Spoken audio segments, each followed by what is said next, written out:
Hello and welcome. Before we begin tonight's journey, I want you to find your most comfortable position. Adjust your pillow, pull your blankets closer, and allow your body to settle deeply into whatever is supporting you right now. Take a slow breath in and let it go. Tonight's story is different from most you may have heard. We're going to walk through the corridors of Indiana State Prison to a place called Final Row, where 11 men wait, knowing the exact date and time their lives are scheduled to end. This is a journey into the complexities of justice, punishment, and what remains of humanity in the darkest places. This narrative contains difficult subject matter, but it's told in a way designed to guide you gently into sleep. You don't need to stay awake for every word. In fact, I encourage you to let go whenever you feel ready. Let the rhythm of the story carry you like a slow-moving river. And if you drift away into dreams before the end, that's perfectly fine. There's no need to analyze or remember every detail.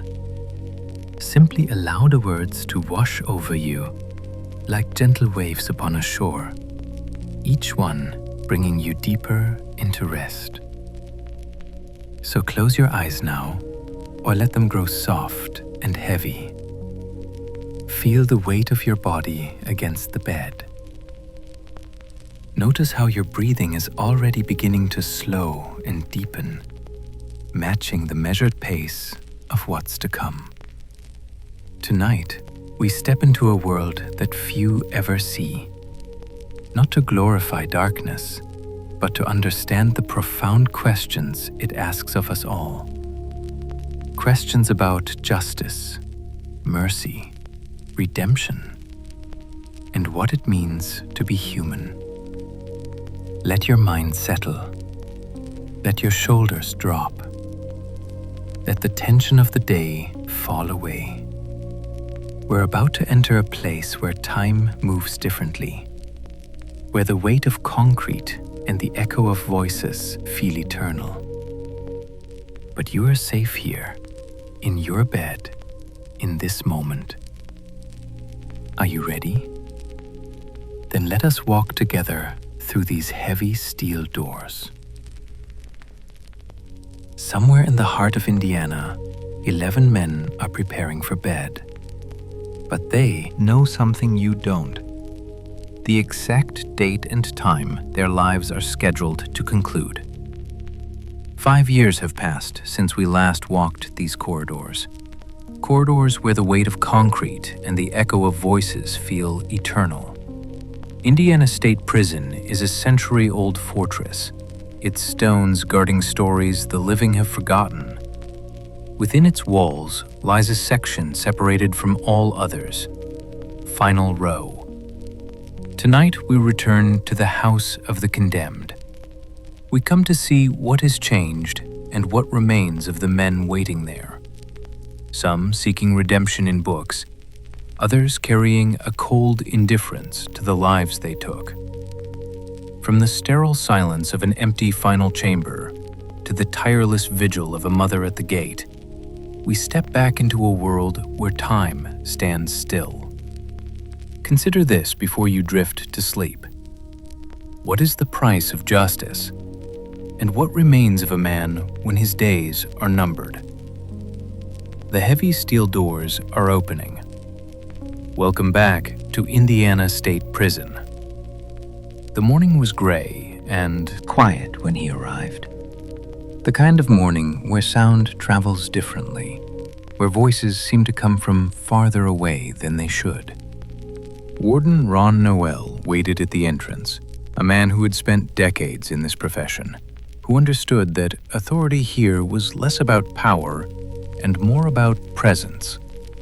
His handshake was firm but not aggressive. His eyes held the particular weariness of someone who has seen too much to be surprised by anything, yet remains somehow unmarked by bitterness. "Welcome back to Indiana State Prison," the warden said. His voice carried the flat tones of the region, vowels stretched long, consonants soft. "Thank you," the narrator replied. "It is good to be back," though the word good seemed inadequate for what returning to such a place might mean. They walked together through corridors that seemed both familiar and foreign. The prison had been renovated in the years since that first visit. New paint covered old walls, new flooring replaced cracked linoleum. But beneath the surface improvements, the bones of the place remained unchanged. The air still held that particular quality of institutional spaces, a mixture of disinfectant and time, and something else, something harder to name. The weight of accumulated days, perhaps, the residue of 1,000 small desperations. "Today we have 11 men here on final row," the warden said as they walked. The number itself was unremarkable, neither high nor low by the standards of such places.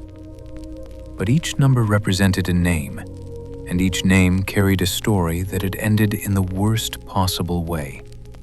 A story of a life taken, and a life now held in permanent suspension, waiting. Final Row in Indiana is not like the dramatic portrayals sometimes shown in films. There are no rows of cells visible from a central corridor, no catwalks where guards pace with long-range tools. It is quieter than that, more ordinary. The cells are solid doors with small windows.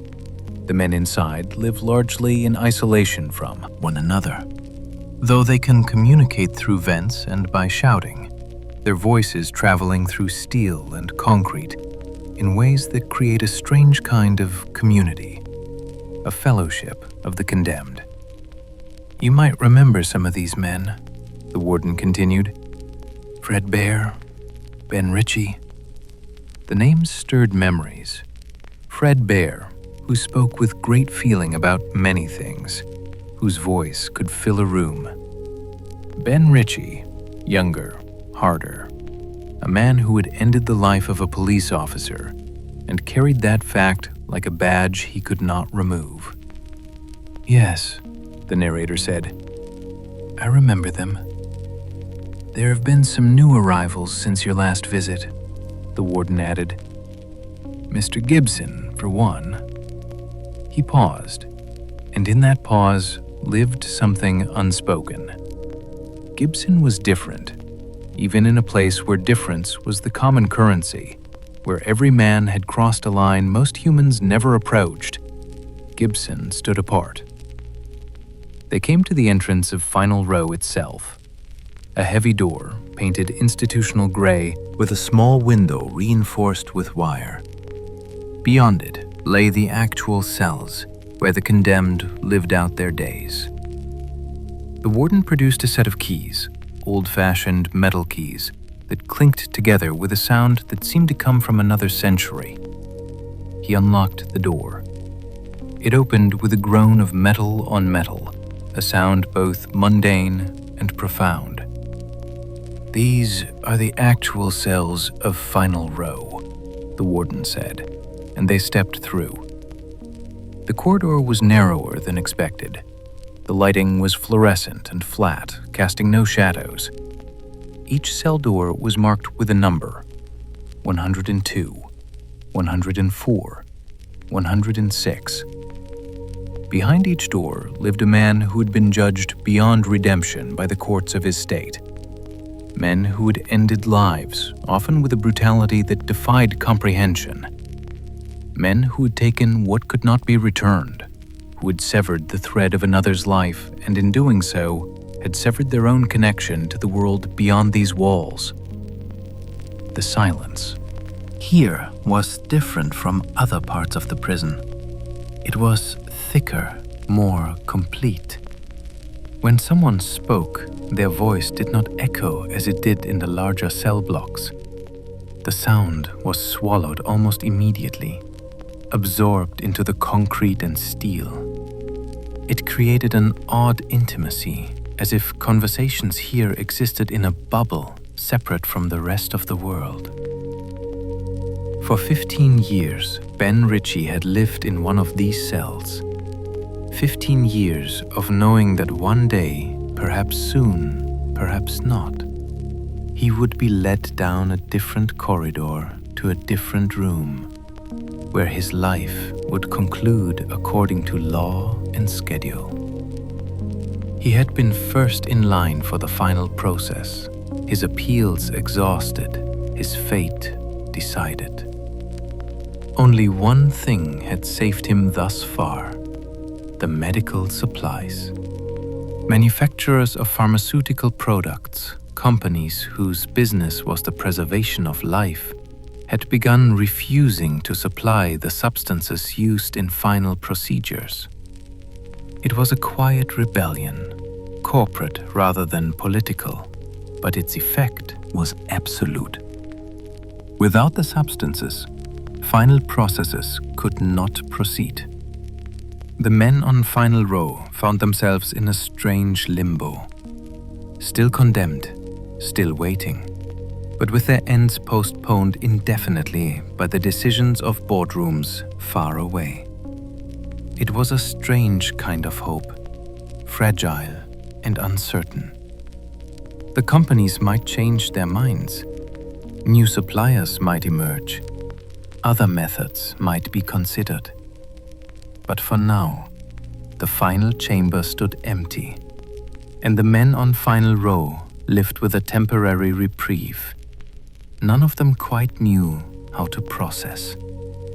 The warden continued the tour, speaking in measured tones about policies and procedures, about the daily routines that gave structure to lives lived in permanent twilight.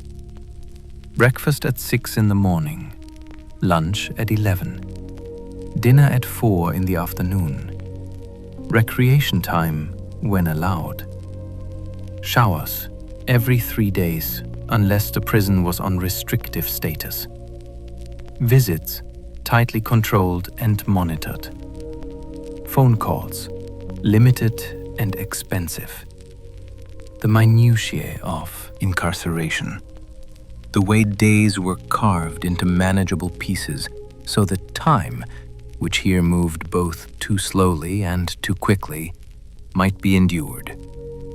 Behind the doors, the men waited. Threadbare in his cell, likely reading or writing, his mind occupied with thoughts he shared freely with anyone who would listen. Ben Ritchie, perhaps sleeping or pacing, his frame restless with energy that had no outlet. Gibson, the newest arrival, sitting perhaps in silence, his face revealing nothing of what thoughts moved behind his eyes. Each man carried his offense with him like a shadow that never lifted.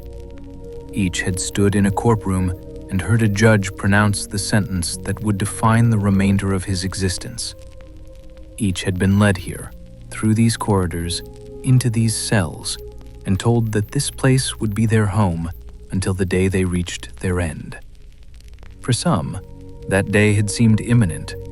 For others, it had always felt impossibly distant, a theoretical conclusion to a theoretical life. But Final Row is not theoretical. It is concrete and steel in the slow passage of hours. It is the knowledge that carries weight beyond words.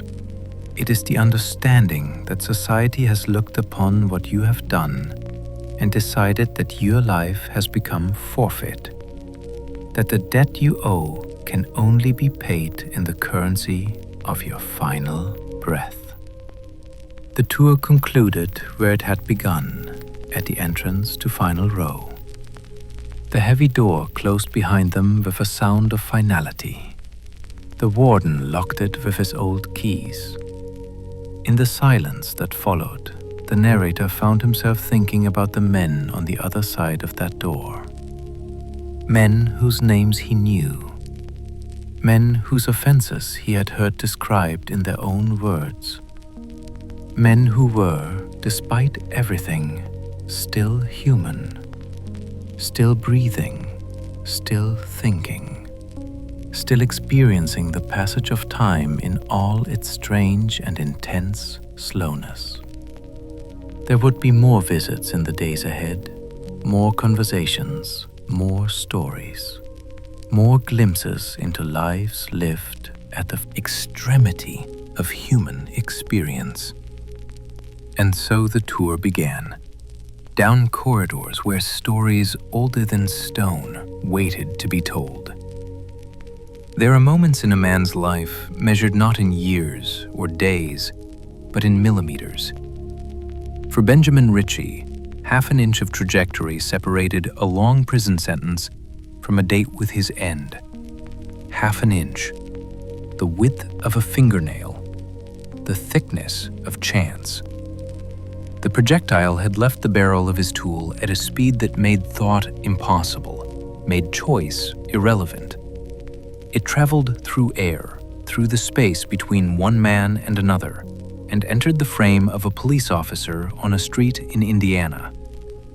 The officer's name was recorded in court documents, remembered by family and colleagues, and marked on a resting place.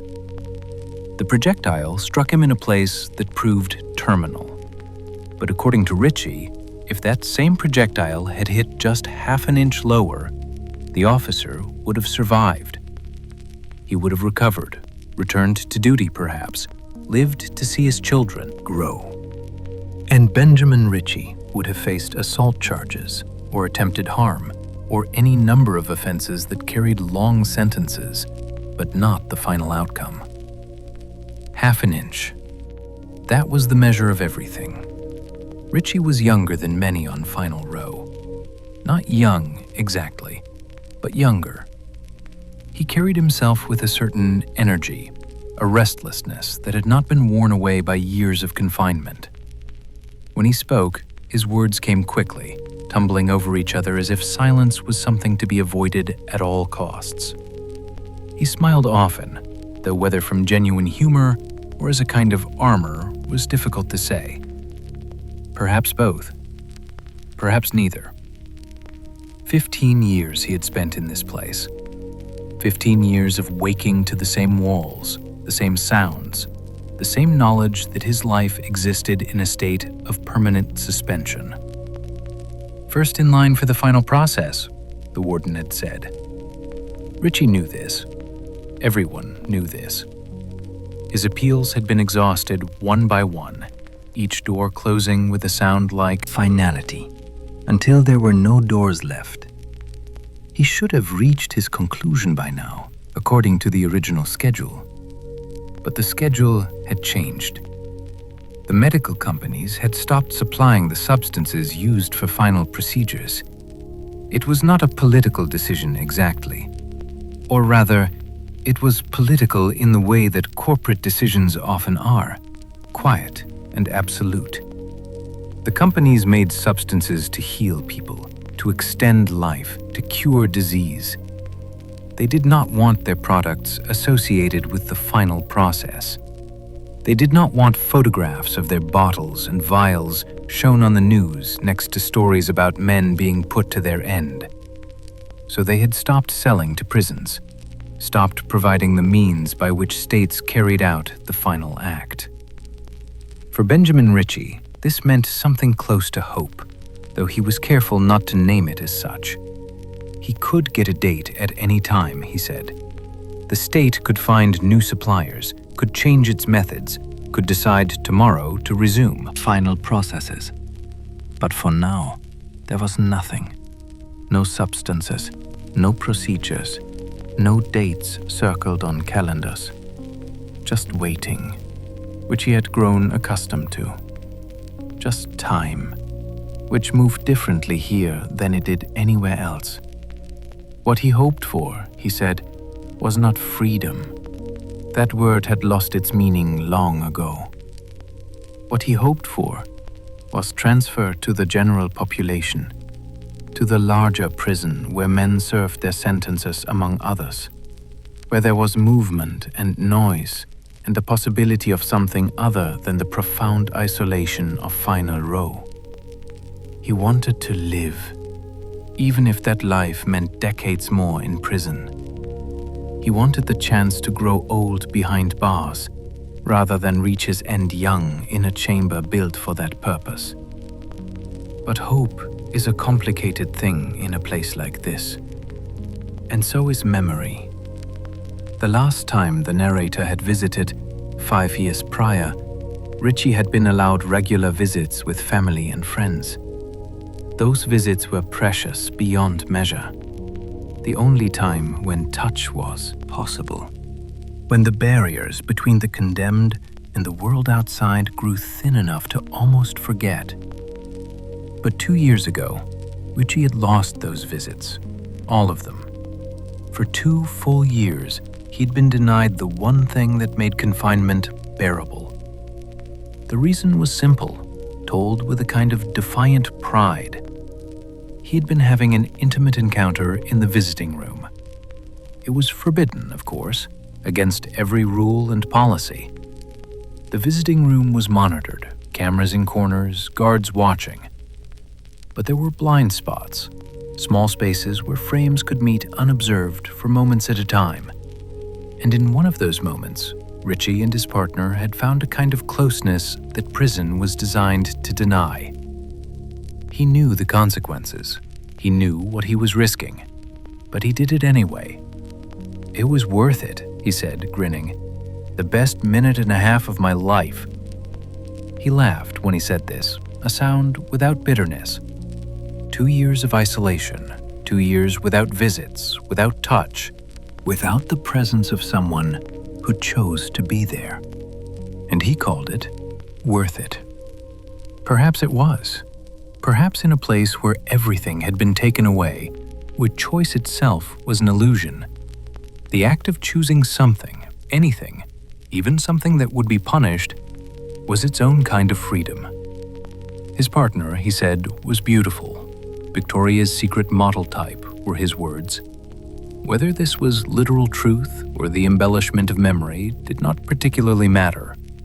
What mattered was that she had been real, and the moment had been real, and for 90 seconds he had been something other than a condemned man waiting to reach the end. But even in a place defined by isolation, there were relationships, complicated, fraught relationships that existed in the spaces between cells, in the hours of recreation when men were allowed out of their cages, in the words shouted through vents and the codes understood by those who lived here. And some of those relationships were defined by a deep-seated bias so pure it bordered on obsession. Richie disliked Frederick Bear. He viewed him with an intensity that seemed to fill whatever room he occupied. He called him Susie, a nickname meant to diminish, to mock. Susie, like the cupcakes sold in prison commissary, soft and sweet, and ultimately insubstantial. Bear was soft, in Richie's telling, weak, despicable in ways that went beyond his offense, despicable in his conduct on Final Row itself. "I dislike him so much," Richie said. His voice when he spoke of Bear carried an edge that appeared at no other time. But then came the paradox, the contradiction that defined so much of life in this place. "I don't want to see the prison end that dude. I'd rather see him in the population getting hurt for what he did." It was the prison code, articulated plainly. The offense mattered less than the conduct. Bear had done something unforgivable, yes. He had ended the lives of a mother and her young daughter. But what made him targeted here, what made him a target for other residents, was how he had acted since arriving. He had informed people. He had gotten prohibited items confiscated, communication devices taken. He had violated the unwritten laws that governed this place, laws older and more binding than anything written in official policy. Richie himself had physically confronted Bear once, hurt him severely in his words, broke his arm. Bear had been confronted 4 or 5 times in total by different men, each time for the same reasons. Not for his offense, though the offense made him vulnerable. For his conduct. for his failure to understand or follow or honor the rules of the world he now inhabited.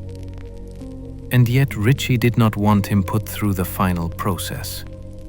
That was the state's job, the state's justice, cold and bureaucratic and distant.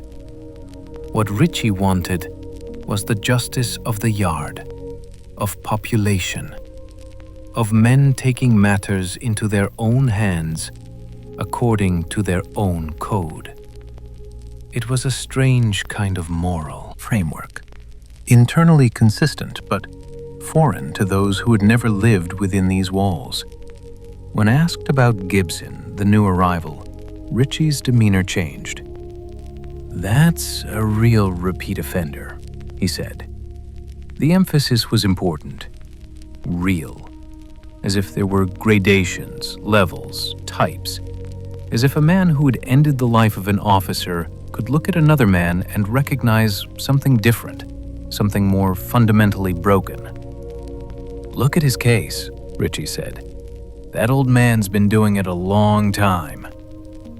There was almost a kind of professional respect in the way he said it, the way a craftsman might acknowledge superior skill in another, even as he recognized the darkness of that skill. Gibson was different. Gibson was something else. And in a place where difference was currency and comparison was constant, that mattered. The conversation ended as such conversations do in prison, with the rhythms of the schedule reasserting themselves. Ritchie had to go. There were counts to be counted, doors to be locked, the machinery of incarceration to be maintained. He thanked the narrator, his voice warm despite everything. "You guys be safe," he said, as if the ones leaving needed safety more than the ones staying. In the cell below, another man waited, one whose acts made even the one who ended the officer shudder. Some men arrive on Final Row with stories of rage, of passion, of moments when control slipped away like water through fingers. William Clyde Gibson was not such a man. He arrived with a cold clarity, a man who knew exactly what he had done and felt nothing. Cell 108 held the newest resident of Final Row, though to call Gibson new was perhaps misleading. He was 72 years old when he arrived, an age when most men are thinking of grandchildren and gardens and the quiet diminishment that comes with time. But Gibson's mind was occupied with other memories, darker memories. Memories of things done in shadow, of forms hidden and left, of a lifetime lived in the margins where law and conscience did not reach. He had not been here during the first visit 5 years prior. His cell had been occupied by someone else then, or perhaps it had stood empty, waiting. But now he was here, and his presence changed the atmosphere of Final Row in ways that were difficult to articulate, but impossible to ignore. Even among men who had ended lives, Gibson was different. Even among the condemned, he stood apart. The camera crew arrived on a day when the light in the corridor seemed particularly flat, when sound traveled strangely, when the air held a quality of waiting. Gibson's cell door bore the number 108, digits stenciled in white paint that had yellowed with time. Behind that door, he sat. When the guards opened it, when they asked if he would speak with visitors, he said yes, without hesitation. He had, he said, plenty of time. He emerged from the cell slowly, moving with the careful deliberation of age. 72 years had left their mark on his frame, but not apparently on his mind. His eyes were clear and alert. His face showed no particular emotion, neither friendliness nor hostility, merely a kind of neutral observation. He looked at the camera crew the way someone might look at a landscape or a piece of furniture, registering presence without investment. The narrator introduced himself. mentioned that he had been here 5 years ago, but had not met Gibson then, had not known of his existence. Gibson nodded. He had arrived more recently, brought here by offences that had drawn statewide attention, acts that had shocked even those accustomed to hearing about harm and loss. In April of 2012, police in Floyd County, Indiana, discovered the form of Christine Whitis in Gibson's garage. She was 75 years old, a woman who had lived a long life, who had friendships and routines and all the small dignities that come with age. She had been a friend of Gibson's mother. When his mother passed away, Whitis had come to talk with him, to offer condolences, to extend neighborly comfort. Gibson had throttled her. After she had passed away, he mistreated her form. The details of that mistreatment were specific and horrifying, the kind of details that suggested not passion, but something colder, more methodical. He had performed extreme acts on the form.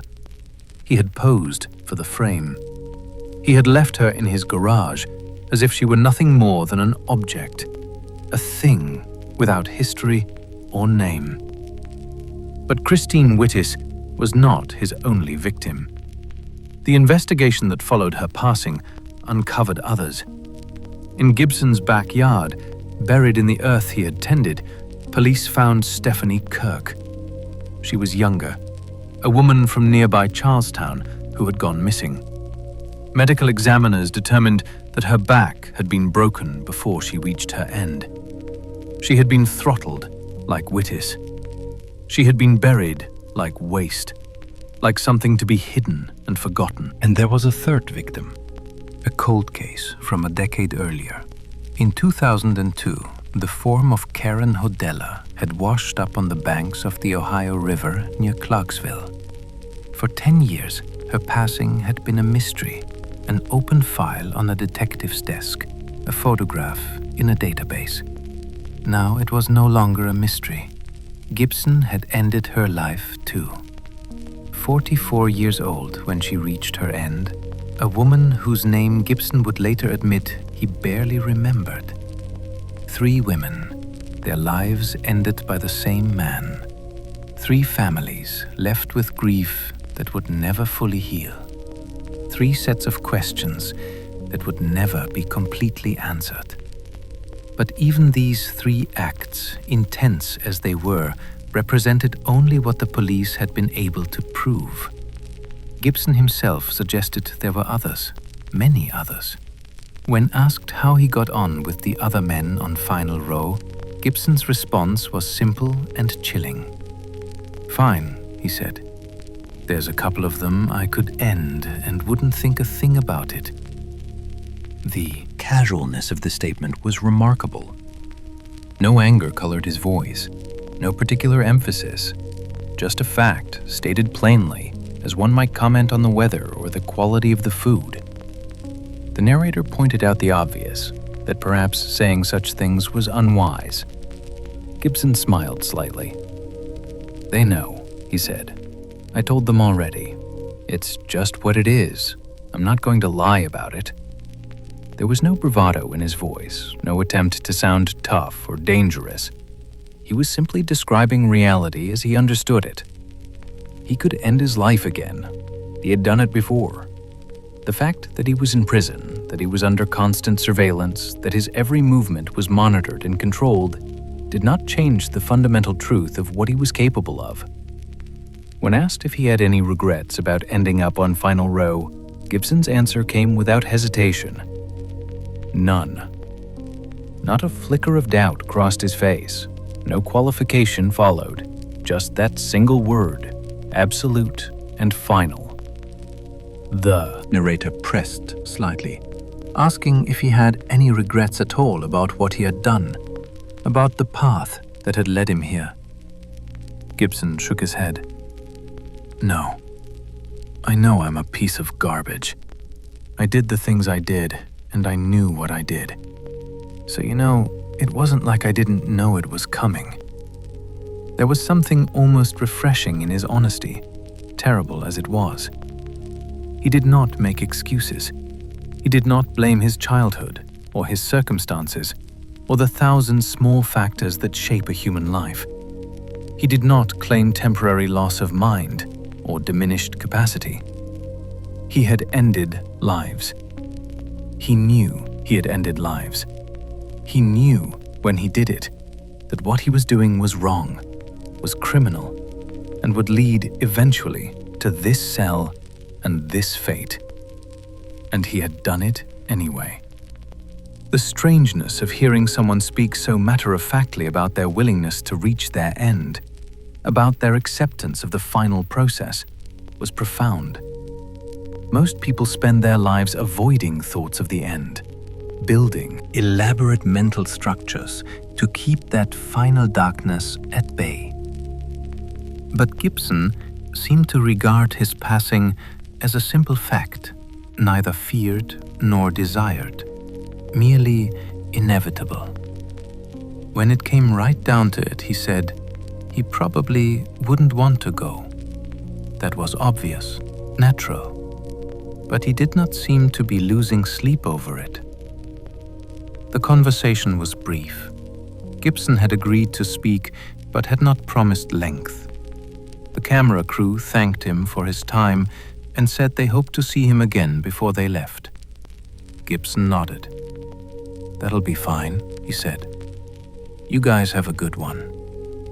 And then he turned and walked back into his cell, moving with that same careful deliberation, disappearing into the small space that had become his world. After the door closed, after the locks engaged, the narrator stood in the corridor trying to process what he had just heard. There was a quality to Gibson that was difficult to articulate. He was not theatrical in his darkness. He did not rant or rage or try to shock. He simply was what he was, without apology or explanation. A man who had spent decades ending lives, who had become so accustomed to it that the final act had become as ordinary as any other activity. A man who looked at other human beings and saw not people, but opportunities, obstacles, or simply things that might be eliminated if the mood struck. Richie had called him a real repeat offender, and the designation felt accurate. Not someone who had ended a life in a moment of rage or fear, not someone whose act could be explained by substances or desperation, or any of the 100 pressures that sometimes push people across lines they never intended to cross. Gibson had crossed those lines deliberately, repeatedly, over years and decades. He had made the ending of lives a kind of vocation, a thing done not for gain or vengeance, but simply because he could, because it satisfied something in him that nothing else touched. The camera crew would return to Gibson. There were more questions to do, ask, more details to uncover, more of his story to be told. But for now, he returned to his cell, to the quiet where his memories lived undisturbed. In the ancient world, disasters were said to come from above, sent down as punishment for pride, for transgression, or for debts unpaid. They moved like unseen winds through the cities of men, taking the young and the old indiscriminately, leaving silence in their wake. In Indiana State Prison, the crisis did not come from the heavens, nor was it carried on the wind. It came in small plastic packages, synthetic and smokable, passed from hand to hand like cursed gifts, bringing with it a paralysis that turned a house of correction into a house of ghosts. To understand the profound weight of this silence, one must first understand the natural rhythm of a penitentiary. Under normal circumstances, a prison is a living, breathing entity. It has a pulse made of slamming iron gates, the heavy jingle of brass keys, the slap of dominoes on metal tables, and the constant, low-frequency hum of hundreds of men living in close quarters. There's usually a chaotic energy to the air, a sense of friction and movement that vibrates through the concrete floors. It is a city within a city, loud and aggressive and perpetually in motion. But on this visit, the air was different. The heavy steel doors of the cell blocks were sealed tight. The long, polished corridors, usually bustling with porters and trustees pushing carts of laundry or food, were empty. The recreation yards, where men usually gathered to trade stories and lift iron under the open sky, stood vacant. The basketball hoops cast long, lonely shadows on the pavement, and the grass grew just a little taller along the fence line. The prison was in restrictive status. It was a state of suspended animation, a total freeze of all movement and all privileges. And the cause was a substance that had slipped through the walls, defying the concrete and the razor wire. They called it spice, or K2. It looked innocent enough, like dried herbs or potpourri, the kind of thing one might find in a garden shed. But it was not organic. It was plant matter sprayed with a constantly changing cocktail of chemicals synthesized in laboratories far across the ocean, designed to mimic the effects of forbidden herbs, but delivering something far more potent and far more dangerous. It had arrived like a flood. In the span of a single weekend, the delicate equilibrium of the prison had been shattered. Captain Bowen, a man who had walked these floors for decades, looked out over the empty cell block with the weary eyes of a shepherd whose flock had turned against itself. He described the weekend the crisis hit as a moment when the world simply tilted on its axis. It began with one call on the radio, then another, then a third.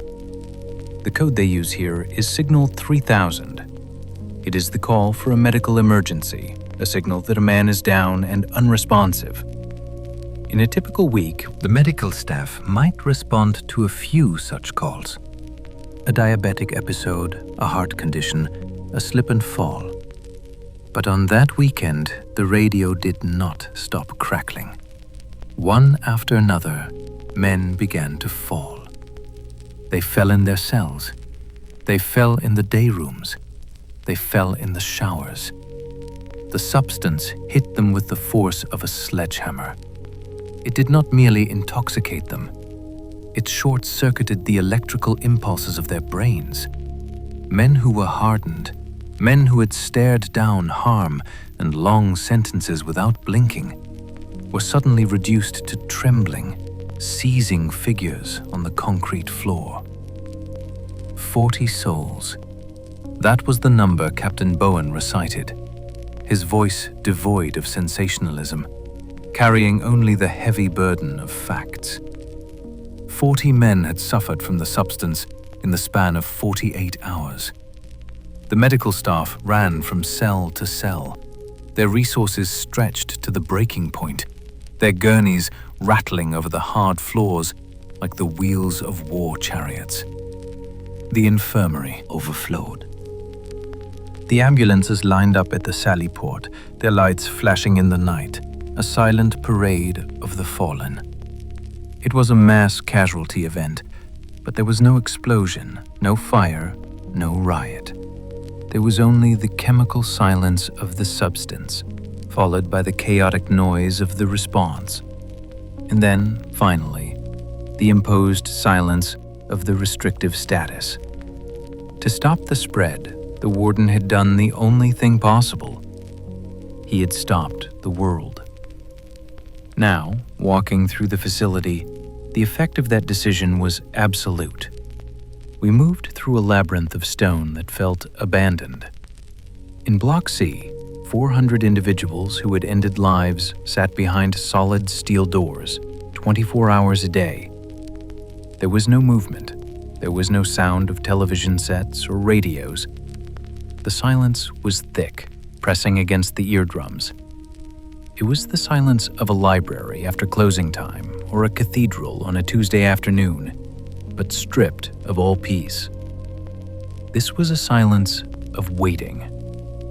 Inside the cells, the men waited for substances to clear, for searches to end, and for the simple return of a hot meal or a shower. Resident Christopher Pavey watched the chaos unfold from his window, describing neighbors doing the fish, seizing and thrashing as the synthetic poison took hold. He saw the fear in the nurse's eyes, a fear for the men, not of them. In those moments, the boundary between keeper and kept dissolves into a frantic effort to keep hearts beating. It was a conveyor belt of tragedy. As soon as one man was carried out, another fell. Why risk reaching the end for a 20-minute high?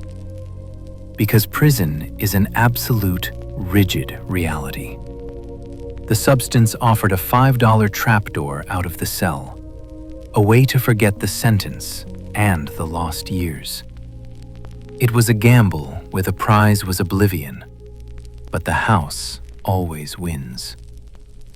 The 40 who fell cost the entire population their freedom, sealing 2,000 men in their cells for weeks of penance.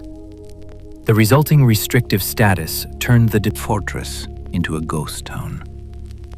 We walked past the empty barbershop and the dark kitchen, feeling the frayed social contract radiating through steel doors. Captain Bowen noted the difficulty of fighting this invisible enemy.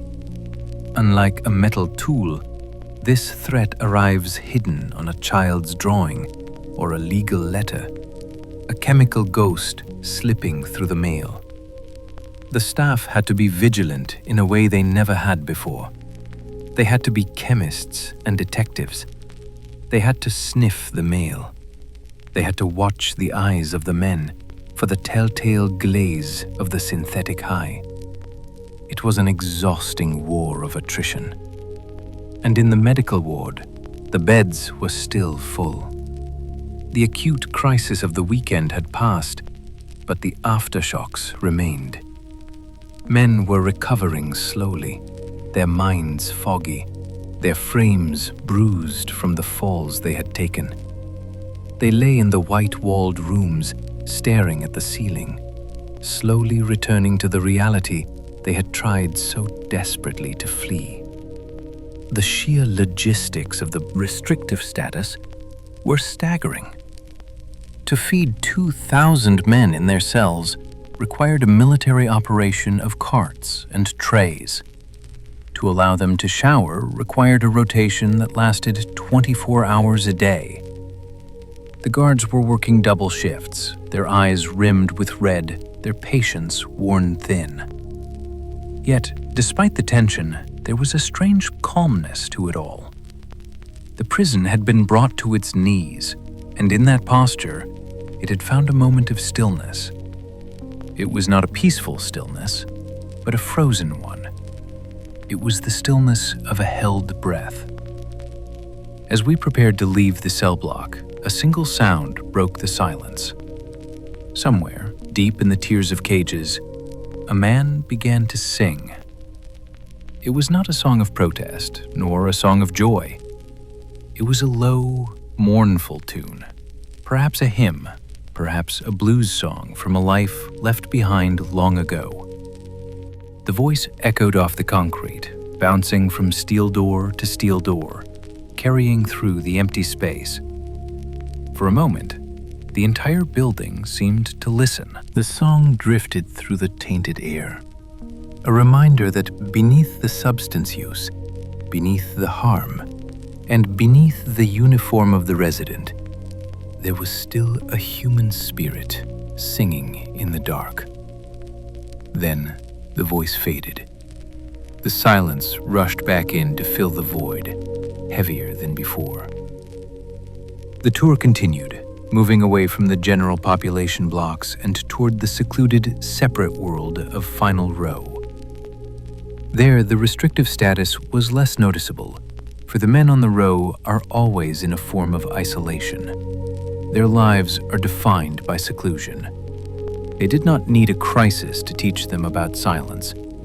They had lived in it for years. But even there, the ripple effects were felt. The visits had stopped. The phone calls had ceased. The small, tenuous lifelines that connected them to the world of the living had been severed by the chaos in the blocks below. And so, the prison waited. It waited for the chemistry to fade. It waited for the investigations to conclude. It waited for the warden to turn the key that would restart the machine. The men sat on their bunks, staring at the painted walls, counting the cracks in the ceiling, measuring the passage of time not in hours, but in heartbeats. The sun began to dip lower in the sky outside, casting long, angular beams of light through the narrow windows. Dust motes danced in the shafts of light, swirling in the stagnant air. The day was ending, and the long night of restrictive status was beginning again. In their cells, the men waited for the substances to clear, for the doors to open, for life to resume its slow, grinding march toward whatever conclusion awaited them. But for one man, the silence was not a burden, but a familiar cloak he had worn for decades.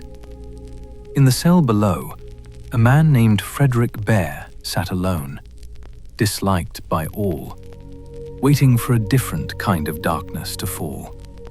There are hierarchies even in hell. Among the condemned, among men who have broken the ultimate taboos of society, there remain lines that cannot be crossed, and stratifications of status that are as rigid as the steel bars that separate the cells. There are those whose offenses earn a grudging respect, men of harm who ended the lives of rivals or officers in the heat of conflict. And then there are those whose actions place them beyond all human fellowship, in a solitary confinement that exists within the mind as much as the prison. Frederick Bear belonged to the latter. His act was simple to describe and impossible to forgive, and it had left him the loneliest man in a city of exiles. To understand Frederick Bear's position on Final Row, one must first understand the currency of respect in a high-security prison. In this world, reputation is the only asset a man truly owns. It determines where he can walk, who he can speak to, and ultimately, whether he will survive the day. A person who ended a life in a bar fight carries a certain weight. There is a logic to their harm that other men of force can understand. But the person who harms the innocent, the person who targets the weak, possesses a stigma that no amount of time can wash away. Bear was known on the row by a nickname that sounded harmless, almost affectionate. They called him Susie. It was not a name given in friendship. In the brutal lexicon of the prison yard, a Susie is a snack cake, something soft, sweet, and easily devoured. The name was a threat, a constant reminder that in the eyes of his peers, he was not a predator, but prey. When we met him, he sat behind the thick plexiglass of the interview room, a barrier designed as much to keep him safe as to keep us safe. He was a man who wore his history on his face.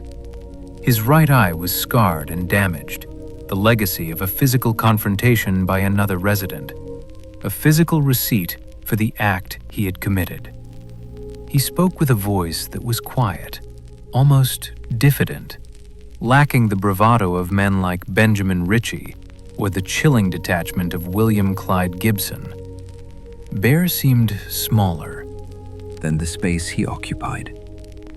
He sat with his shoulders hunched, his hands clasping and unclasping, a man perpetually waiting for the next blow to fall.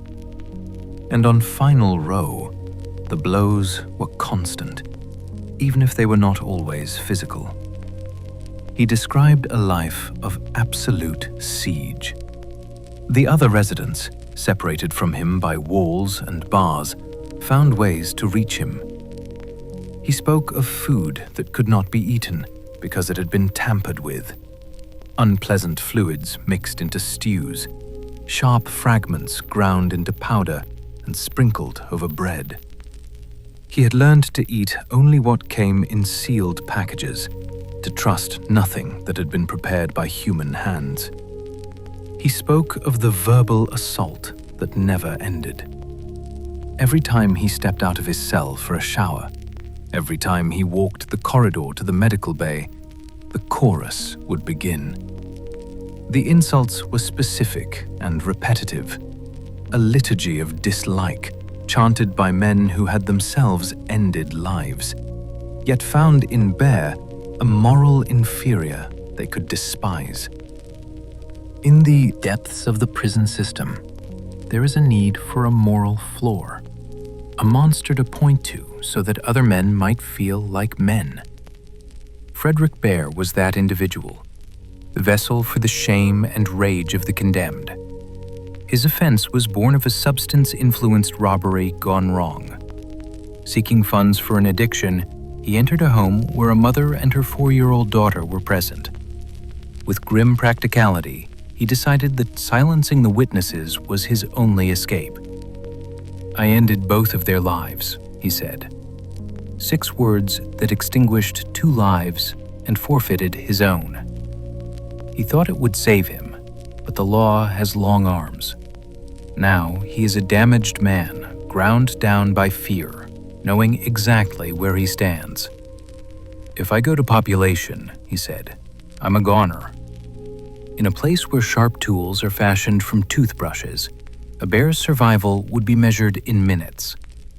The irony is palpable. The prison, built for his conclusion, is his only sanctuary.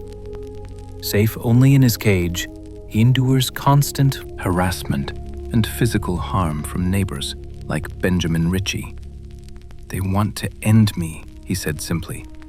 "Everyone wants me gone."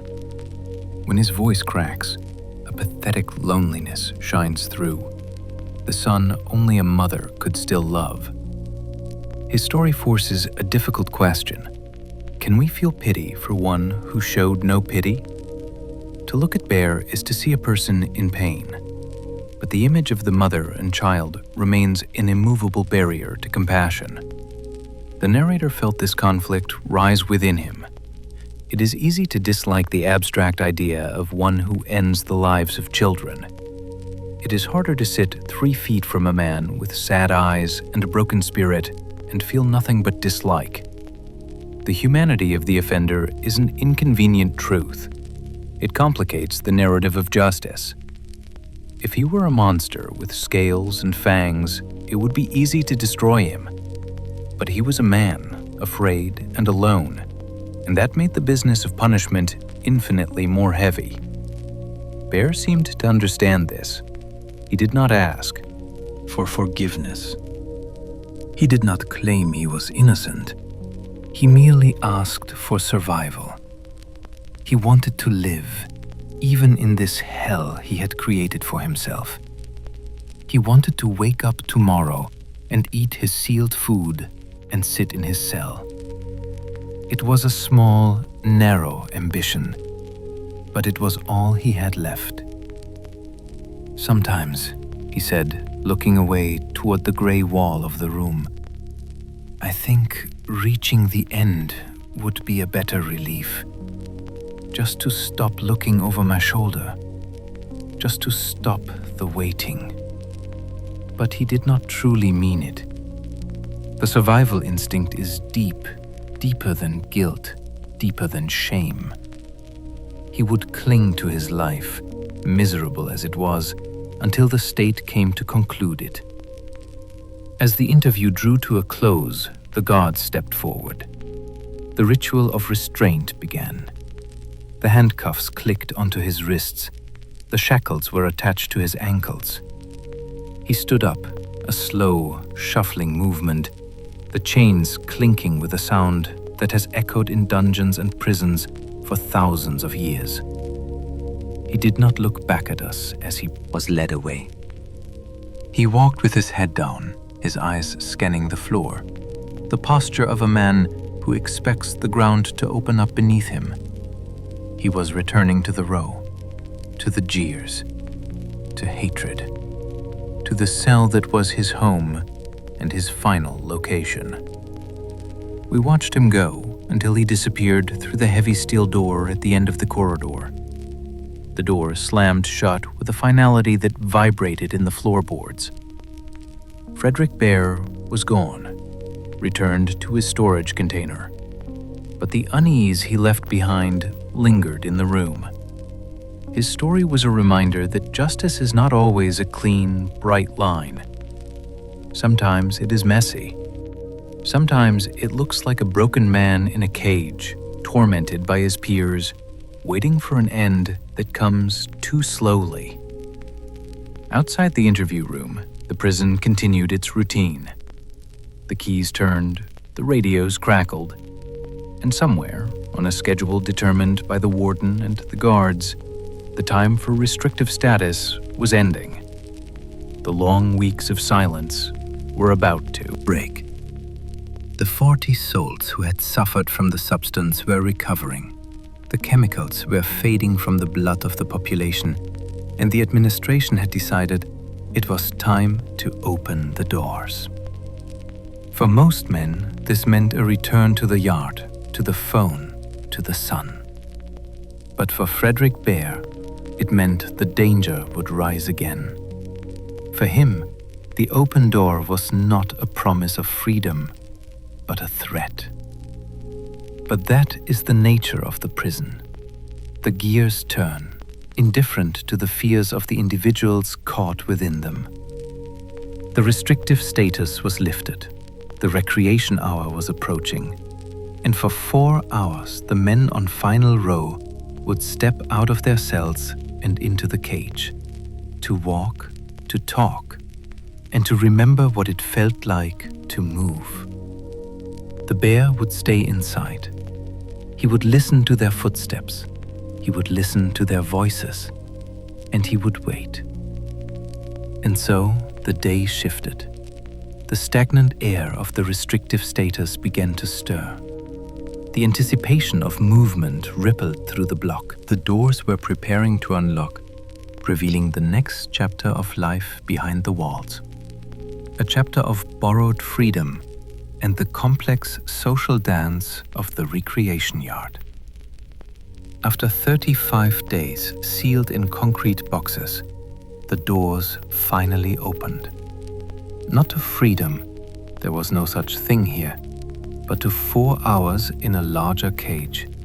4 hours to walk, to call families, and to remember what it felt like to move beneath a sky that was not made of industrial steel.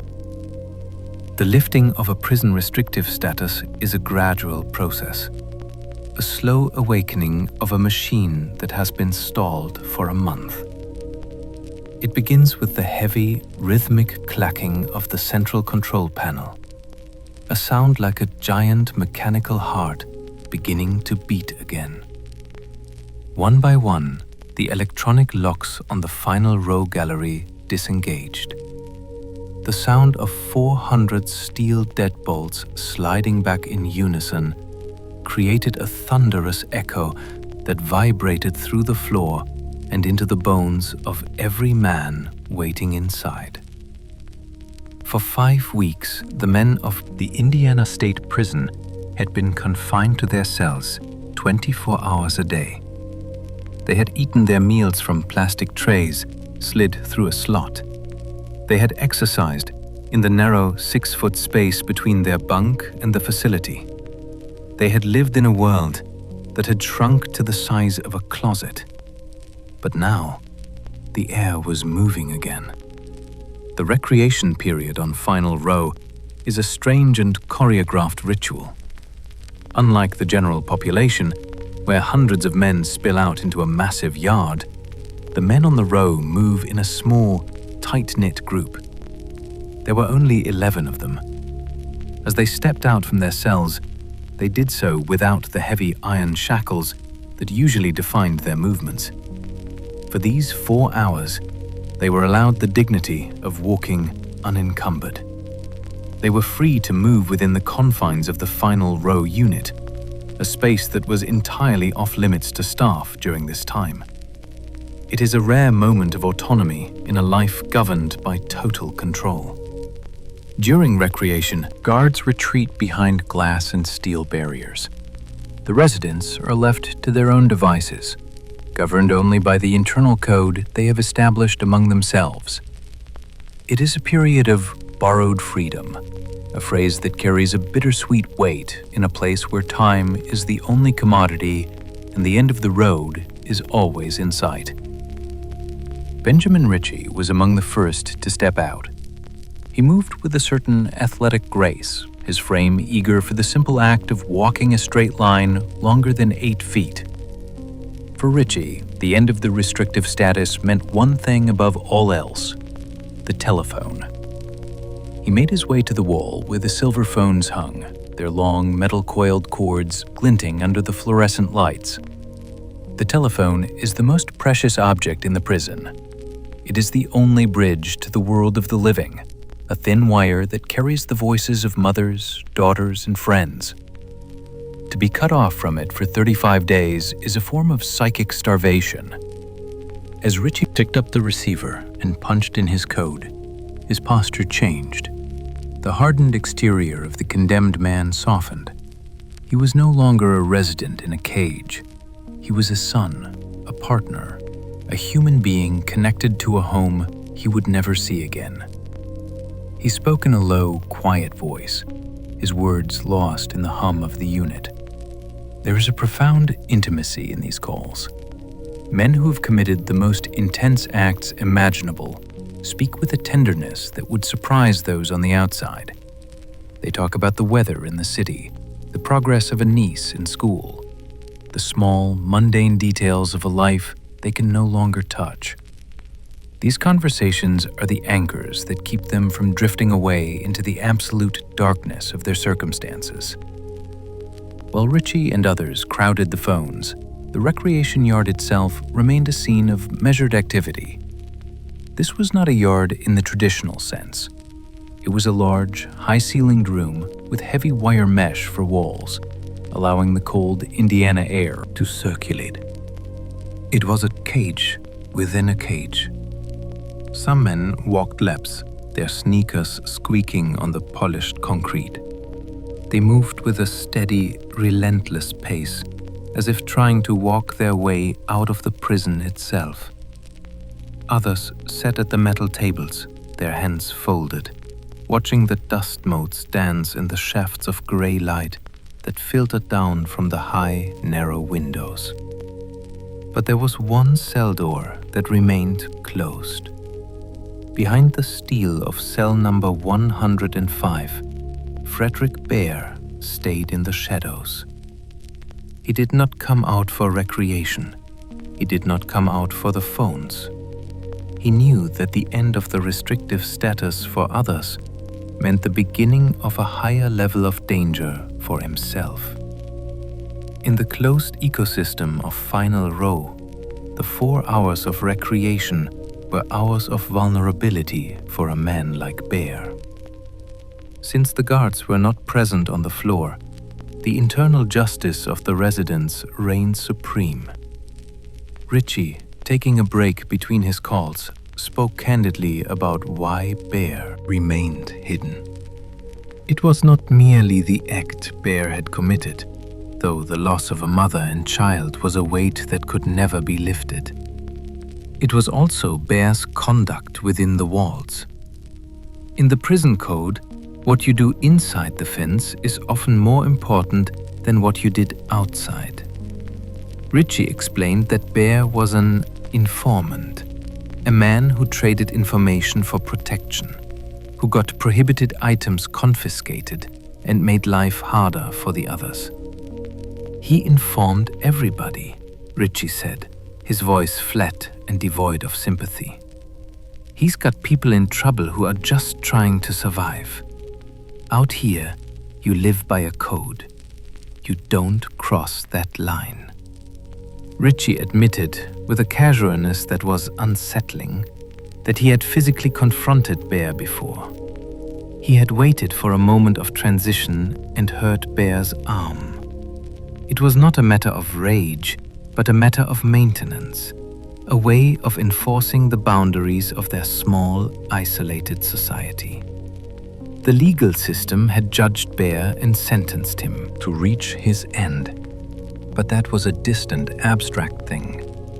The prison justice was immediate, physical, and constant. As the recreation hour continued, the atmosphere in the unit was a complex blend of relief and tension. The men interacted with a wary familiarity. They have spent years together, decades in some cases. They know each other's stories, each other's habits, each other's breaking points. They are a family brought together by tragedy and judgment, bound by a shared fate that no one else can truly understand. They shared tobacco and stories of the restrictive status. They spoke about the spice crisis that had paralyzed the prison. Even on Final Row, where the men are kept separate from the general population, the fear of the substance had been real. They saw it as a threat to the stability of their world. When the prison is in chaos, everyone suffers. The restrictive status had been a reminder that their small mercies, the 4 hours of movement, the phone calls, occasional hot meal, were fragile things that could be taken away at any moment. The recreation yard offered a view of the sky, or at least a fragmented version of it. Through the layers of wire and bars, one could see the clouds moving, driven by a wind that felt nothing of the prison's weight. For a man who has spent 20 years indoors, the sight of a cloud is a significant event. It is a reminder of a world that is vast, indifferent, and beautiful. They watched the sky with a quiet intensity, as if trying to memorize the exact shade of the blue before the doors closed again. There is a strange dignity in this time. Despite the orange jumpsuits and the stenciled numbers, the men tried to maintain a sense of self. They groomed themselves, they stretched their muscles, they practiced a quiet, stoic kind of grace. They were men waiting for the end, but they were determined not to be reduced to nothing before that end arrived. As the third hour passed, the energy began to shift. The initial rush of the release had faded, replaced by a looming sense of the inevitable. The clock was ticking toward the moment when the borrowed freedom would be returned. The porters began to clean the day room, sweeping up the small remnants of their time out, dropped scraps of paper, dust, the invisible traces of their presence. Richie finished his final call. He looked at the heavy steel door of his cell, a space no larger than a service elevator, where he would spend the next 20 hours. He did not complain. He had long ago accepted the rhythm of his life. To rage against the bars is to exhaust oneself for nothing. Instead, he took a deep breath of the cooler air from the recreation yard, pulling it into his lungs as if he could store it there for the night ahead. The silence began to return even before the doors were locked. The conversations trailed off. The men began to migrate back toward their respective cells, a voluntary surrender to the structure of the institution. They moved slowly, savoring the last few minutes of the unshackled walk. The transition was marked by the return of the guards. The atmosphere changed instantly. The autonomy was gone. The hierarchy of officer and resident was reestablished. One by one, the men stepped back into their boxes. The steel doors, heavy and unforgiving, were swung shut. The sound of the deadbolts sliding home was the final punctuation mark on the day. The gallery was once again a corridor of closed doors. The silver phones sat silent on the wall. The recreation yard stood empty, the wire mesh vibrating slightly in the wind. The village, as they sometimes called it, had returned to its state of quiet contemplation. Inside the cells, the men adjusted to the sudden shrinkage of their world. They sat on their bunks, the voices of their families still echoing in their minds. They had been reminded of what they were missing, a reminder that was both a comfort and a cruelty. The 4 hours of freedom had provided the strength to endure the next 20 hours of stillness. But it had also sharpened the edge of their longing. The restrictive status was officially over, but the true confinement, the one defined by the final warrant and the high stone walls, remained absolute. The prison had returned to its normal state of waiting. The crisis of the substance had passed, but the underlying condition of final row was unchanged. As the lights in the corridor dimmed to a low amber glow, the unit settled into the deep silence of the night. The only sounds were the distant hum of the ventilation system and the occasional heavy footfall of a guard on patrol. The men of the row lay in the dark, their eyes open, their minds drifting through the memories of the afternoon. The stories of the row are not just stories of offenses and punishments. They are stories of the incredible endurance of the human spirit under the most extreme pressure. They are stories of how men find a way to live while they are waiting to reach the end. And in the quiet of the night, the focus began to shift from the men who were waiting to the children they once were. The next day would bring a different kind of reflection, as the narrator sought to understand how a 15-year-old boy could enter this house of shadow and never find his way out. The story of Ronald Sanford was waiting in the wings, a tale of a life unlived and a childhood consumed by the very walls that now held him fast. He had never been to his senior prom. He had never sat behind the wheel of a car, feeling the vibration of the engine and the pull of the open road. He had never filed taxes or traveled abroad or navigated the quiet complexities of an adult life lived in freedom. Ronald Sanford's entire existence had been shaped and defined by walls of concrete and steel, beginning when he was a boy of only 15 years old. Now, at 43, he could scarcely imagine a world beyond the facility that had raised him. A world that continued to turn and evolve while he remained frozen in a permanent industrial childhood. To look at Ronald Sanford is to confront the strange, stretching nature of time within the Indiana State Prison. He does not carry the hard, jagged edge of many of his peers. He speaks with an articulate grace, his voice calm and melodic, his thoughts organized by decades of reading and reflection. There is a gentleness to his presence that feels at odds with the architecture surrounding him. But the calendar does not lie. He has spent 28 years behind these bars, a sentence that began when the world was a different place and when he was a child who had committed an act of intense harm. Sanford's story is not one of a life spiraling out of control in adulthood, but of a childhood that never truly had a chance to begin. In 1987, when he was only 13 years old, he committed an act that would shock the city of Indianapolis. Along with another youth, he entered the home of two elderly neighbors, sisters, aged 83 and 87. They were women who had lived through 2 world wars, who were pillars of their community, and who represented the fragility of age. Sanford ended their lives.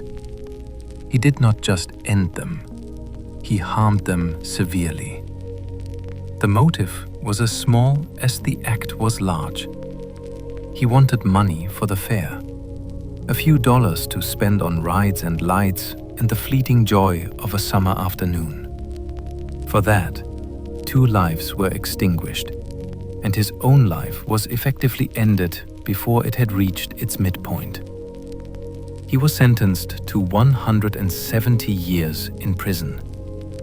It was a sentence meant to ensure he would never breathe free air again, a mathematical certainty that his only exit would be in a final wooden box. When we spoke with him, he did not shy away from the horror of what he had done. He did not offer the easy excuses of a man trying to win sympathy. Instead, he spoke with the weary clarity of someone who has had nearly 30 years to analyze the wreckage of his own soul. He told us that he thinks about his act every day. It is the first thing that greets him in the morning and the last thing that settles over him at night. He's haunted not just by the act, but by the version of himself that was capable of it. To understand that 13-year-old boy, one must look back into the shadows of his upbringing. Sanford's childhood was a landscape of neglect and inherited trauma. His mother was a heavy user of alcohol, a woman who lived in a cycle of harm and absence. He described being left alone for days at a time, a small boy in a large house, foraging for food and seeking warmth. He spoke of his mother's partners, men who brought the volatility of the outside world into the home. He made a statement that chilled the quiet air of the visiting room. "I was conditioned for harm," he said. He did not mean he had attended a camp or received formal instruction. He meant that. His environment had been a masterclass in force. He had watched his mother be mistreated. He had watched her fight back with the desperation of a cornered animal.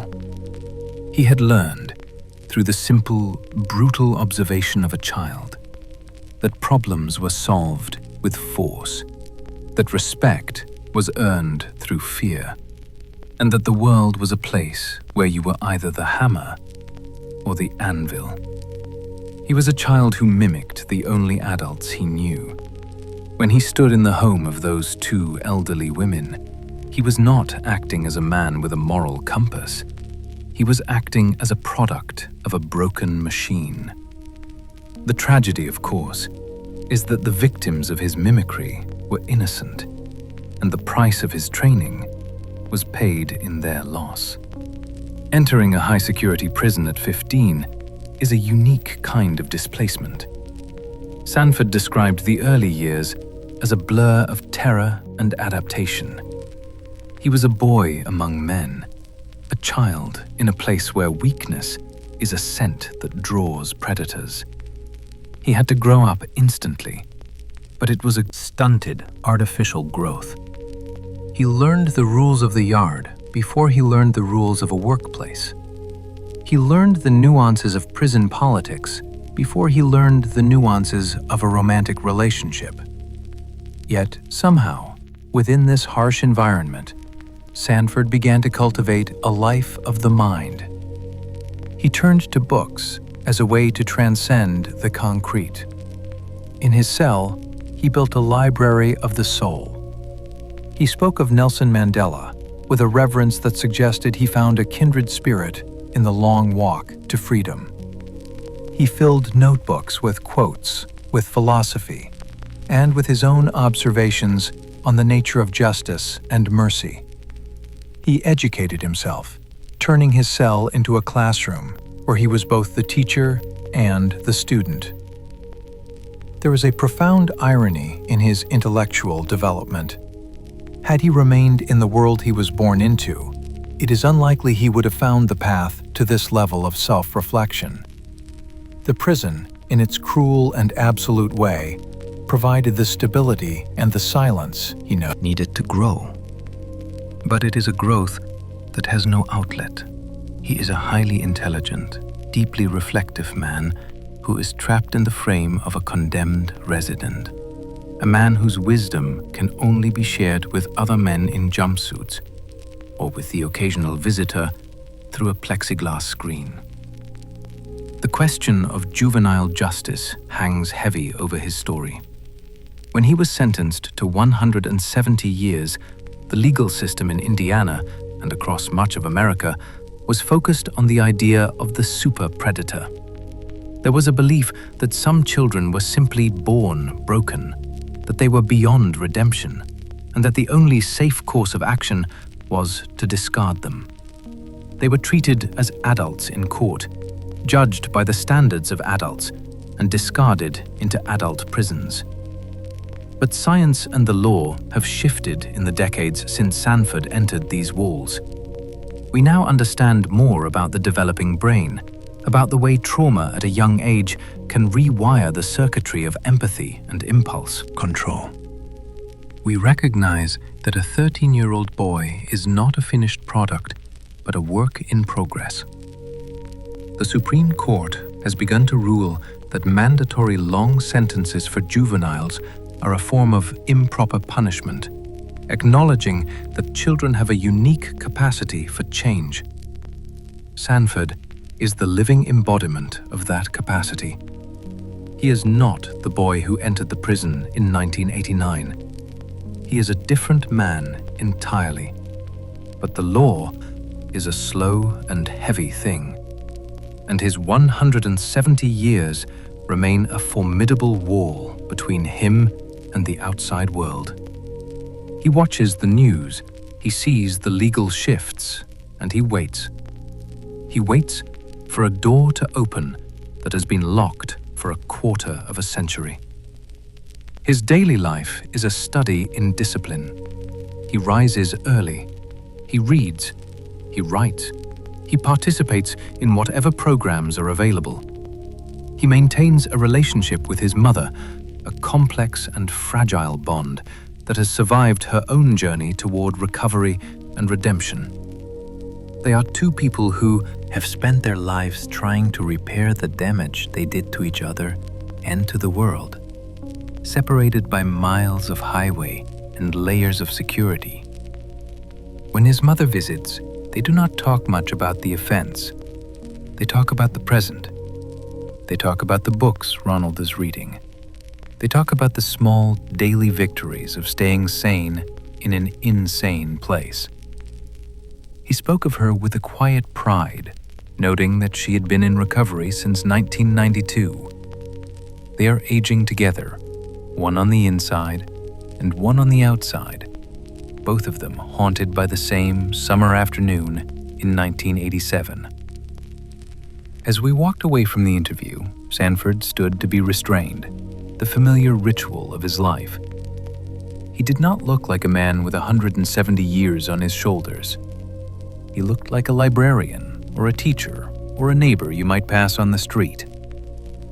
That is the haunting quality of his story. It forces us to ask what we do with the people we have discarded. What happens when the super predator grows up and becomes a man of intellect and remorse? The prison system is designed for punishment, and in that, it has succeeded perfectly in Sanford's case. He has been punished every day for 28 years. He has lost his youth, his potential, and his place in the world. But the system is not designed for redemption. It has no mechanism for acknowledging that the person it is punishing no longer exists.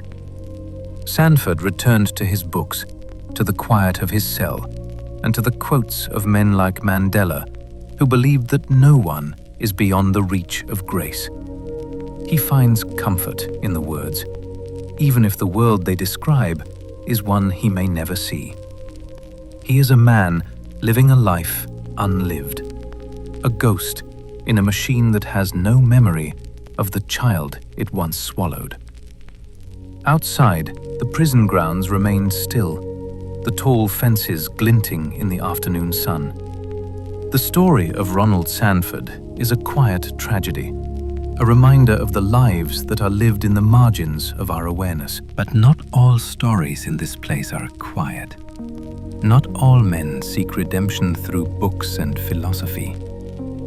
In the same corridors, there are those who have made their peace with their end in a different way, seeing it not as a distant threat, but as a preferred alternative to the life they are currently leading. One such man was Paul McManus, whose journey would take us from the heights of a bridge to the depths of a guilt that no prison could contain. If Sanford was a boy who grew up inside, McManus was a man who brought his own destruction with him, and who found that even on final row, there were things worse than the conclusion. And so, we leave Sanford to his books and his memories, sitting in the space where a life was meant to be. The sun sets over the prison walls, and the shadows lengthen, reaching toward the next cell, and the next story of a soul caught in the gears of justice. Sanford's 28 years had stretched into 29, and would likely stretch to 50 more. A long walk that leads only back to the beginning. He had spent 13 years preparing to reach his end. He had learned the exact topography of the conclusion, mapping out the final 30 days of farewells and the measured walks with family toward an inevitable horizon. And then, the sentence changed. The heavy weight of the final warrant replaced by the endless, hollow echo of life without parole. Paul McManus looked back at Final Row, not with a sense of escape, but with something that bordered on longing.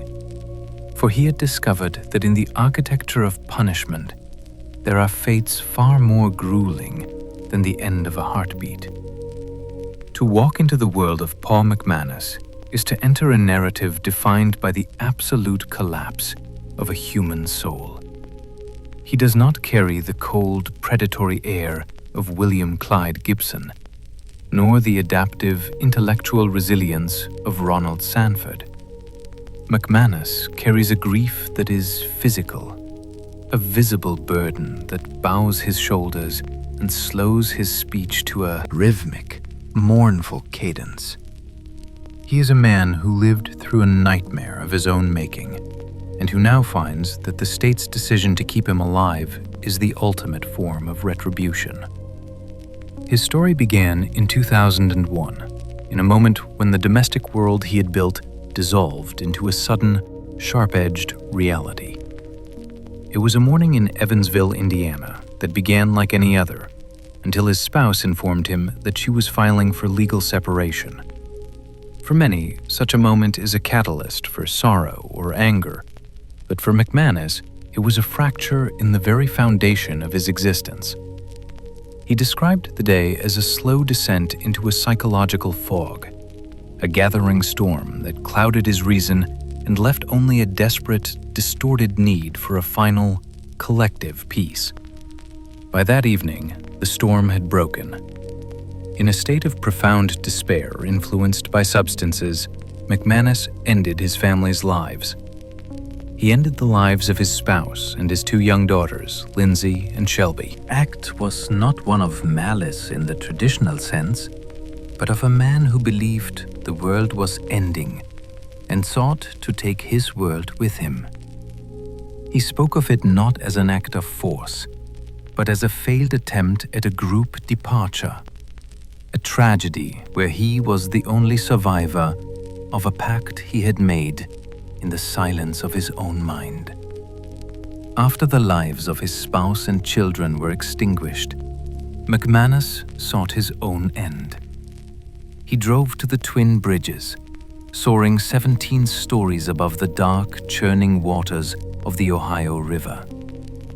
He climbed the railing and stepped into the air, falling toward what he believed would be the final chapter of his story.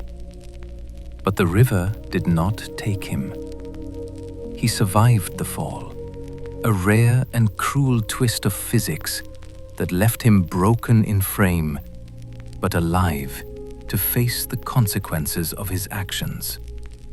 He went to trial, and the jury, confronted with the magnitude of the loss, returned a sentence for the final process. For 13 years, McManus lived on the row, a resident of Cell Block L. In that environment, he found a strange kind of comfort. Final Row is a place of clarity. The rules are absolute. The end is certain, and the focus is entirely on the preparation for the final exit. He had spent over a decade reconciling himself to the idea of his own end. He saw it as a form of cosmic justice, a way to finally join the family he had sent ahead. However, in 2014, a legal turn altered his path. Due to considerations of his mental health and the complexities of his original sentencing, his final warrant was vacated, and he was resentenced to life without the possibility of parole. In the outside world, this is often viewed as a victory, a merciful intervention of the law.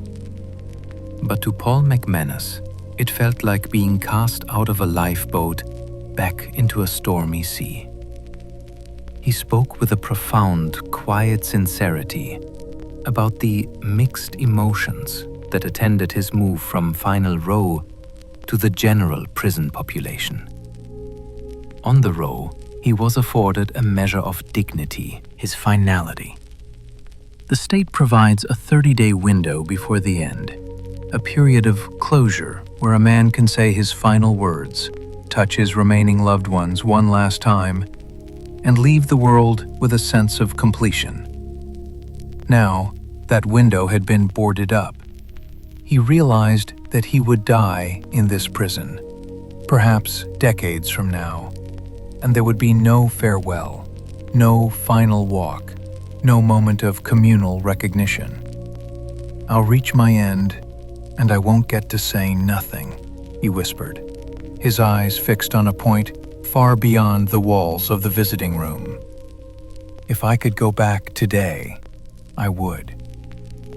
It is a perspective that challenges our common understanding of punishment.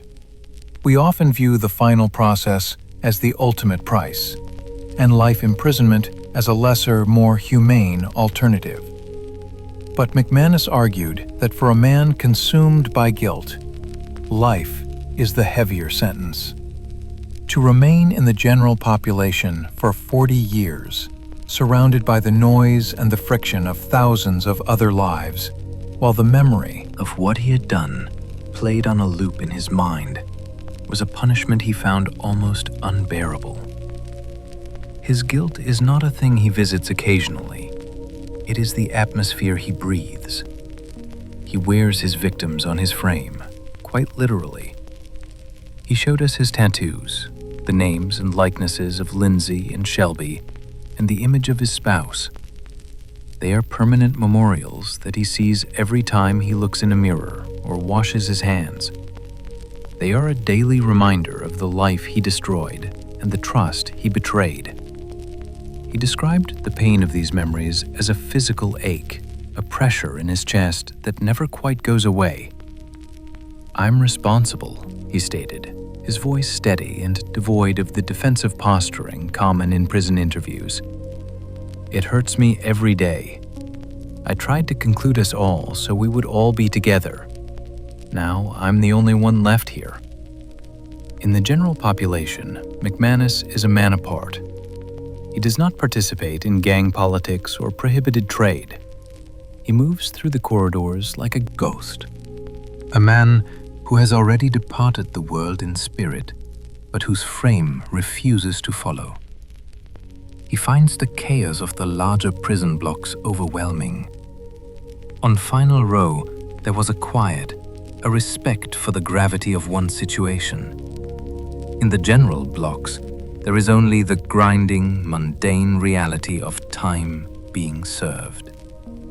He spoke of his daughters with a heartbreaking sweetness, remembering the sound of their laughter and the way they looked when they were sleeping. These memories, which should be a source of comfort, are instead his greatest tormentors. They are the high-definition proof of what he has lost. He lives in a state of perpetual mourning, a man who has held his own ritual every day for over 1,000 weeks. The state's decision to keep him alive has forced him into a long, slow confrontation with his own nature. Without the definitive endpoint of a final date, he has had to find a way to exist in the forever of his sentence. He spends much of his time in his cell, seeking the silence that reminded him of the row.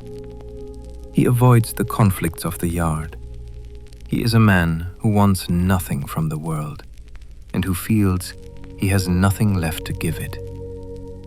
There is a deep philosophical weight to his preference for the final process. It suggests that there are depths of remorse that only the end can satisfy.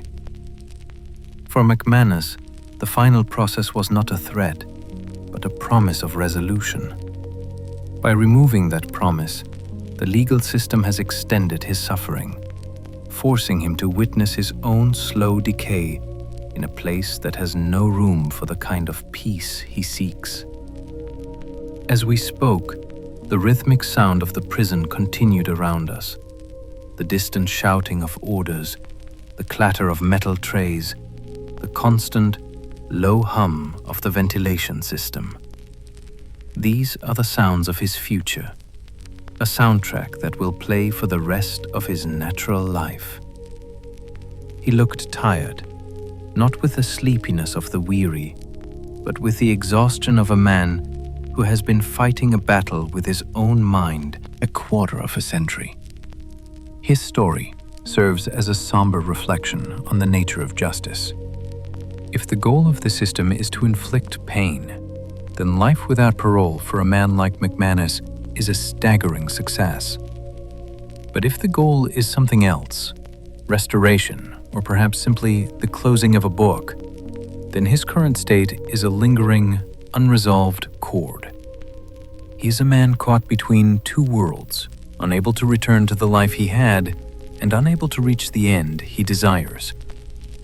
He stood up to leave, the chains on his wrists clinking softly. He did not ask for mercy, and he did not ask for a change in his circumstances. He simply accepted the reality of his long, slow walk toward a natural end. He disappeared back into the labyrinth of the general population, a man carrying 3 ghosts and a lifetime of regret. McManus would spend the rest of his days among the living, but he had already reached his end in all the ways that mattered. He was a resident of a silent country, waiting for a sunset that the law had pushed miles into the distance. As he walked away, the focus shifted from the men who lived in the cells to the rooms themselves and the clinical, sterile spaces where the state prepares for its final act of judgment. The narrative moved from the individual soul to the cold machinery of the institution and to a room that stood empty, waiting for a chemical that might never arrive. We turned our attention toward the heart of the gray building, to the chamber where life is meant to conclude, a place that remains a monument to a question our society has yet to fully answer. In a gray building, tucked away in a quiet corner of the prison grounds, stands a room that no one has entered with the intention of reaching their end for over 8 years. It is a space defined by a heavy, clinical silence. A place where the air feels thick with the weight of potentiality and the sterile scent of unused medical supplies. The room waits, newly built and meticulously prepared, and its very existence announces a quiet but firm truth: that the state of Indiana has not abandoned the practice of the final process, even if it has lost the means to carry it out. To walk into the final chamber is to leave the world of the living behind and enter a realm of pure procedure. There are no raised voices here, no echoes of the yard, and no sounds of slamming cell doors. Everything is designed to be smooth, efficient, and hauntingly professional. We were led through the facility by Warden Bill Wilson, a man whose career has been spent in the shadow of these walls. and who speaks of the chamber not with a sense of macabre fascination, but with the somber pragmatism of a caretaker.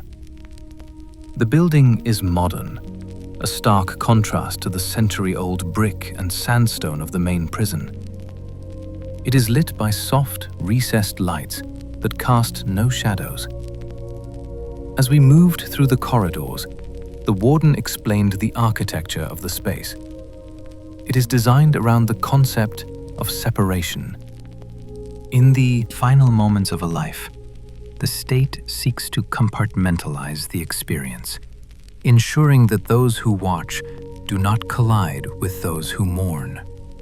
There are separate viewing areas divided by thick glass and heavy curtains. One side is reserved for the families of the victims, providing a space where they might witness what the law calls closure. The other side is for the family of the offender, a place of private, final grief. Between them is a third window for the representatives of the press, the neutral observers who will carry the story back to the world. They are all close enough to see the rise and fall of a chest, yet they are miles apart in their hearts. In the center of it all stands the gurney. It is a modern piece of medical equipment, upholstered in a deep, neutral blue, equipped with armrests that extend outward like the wings of a fallen bird. It is here that the man will be restrained.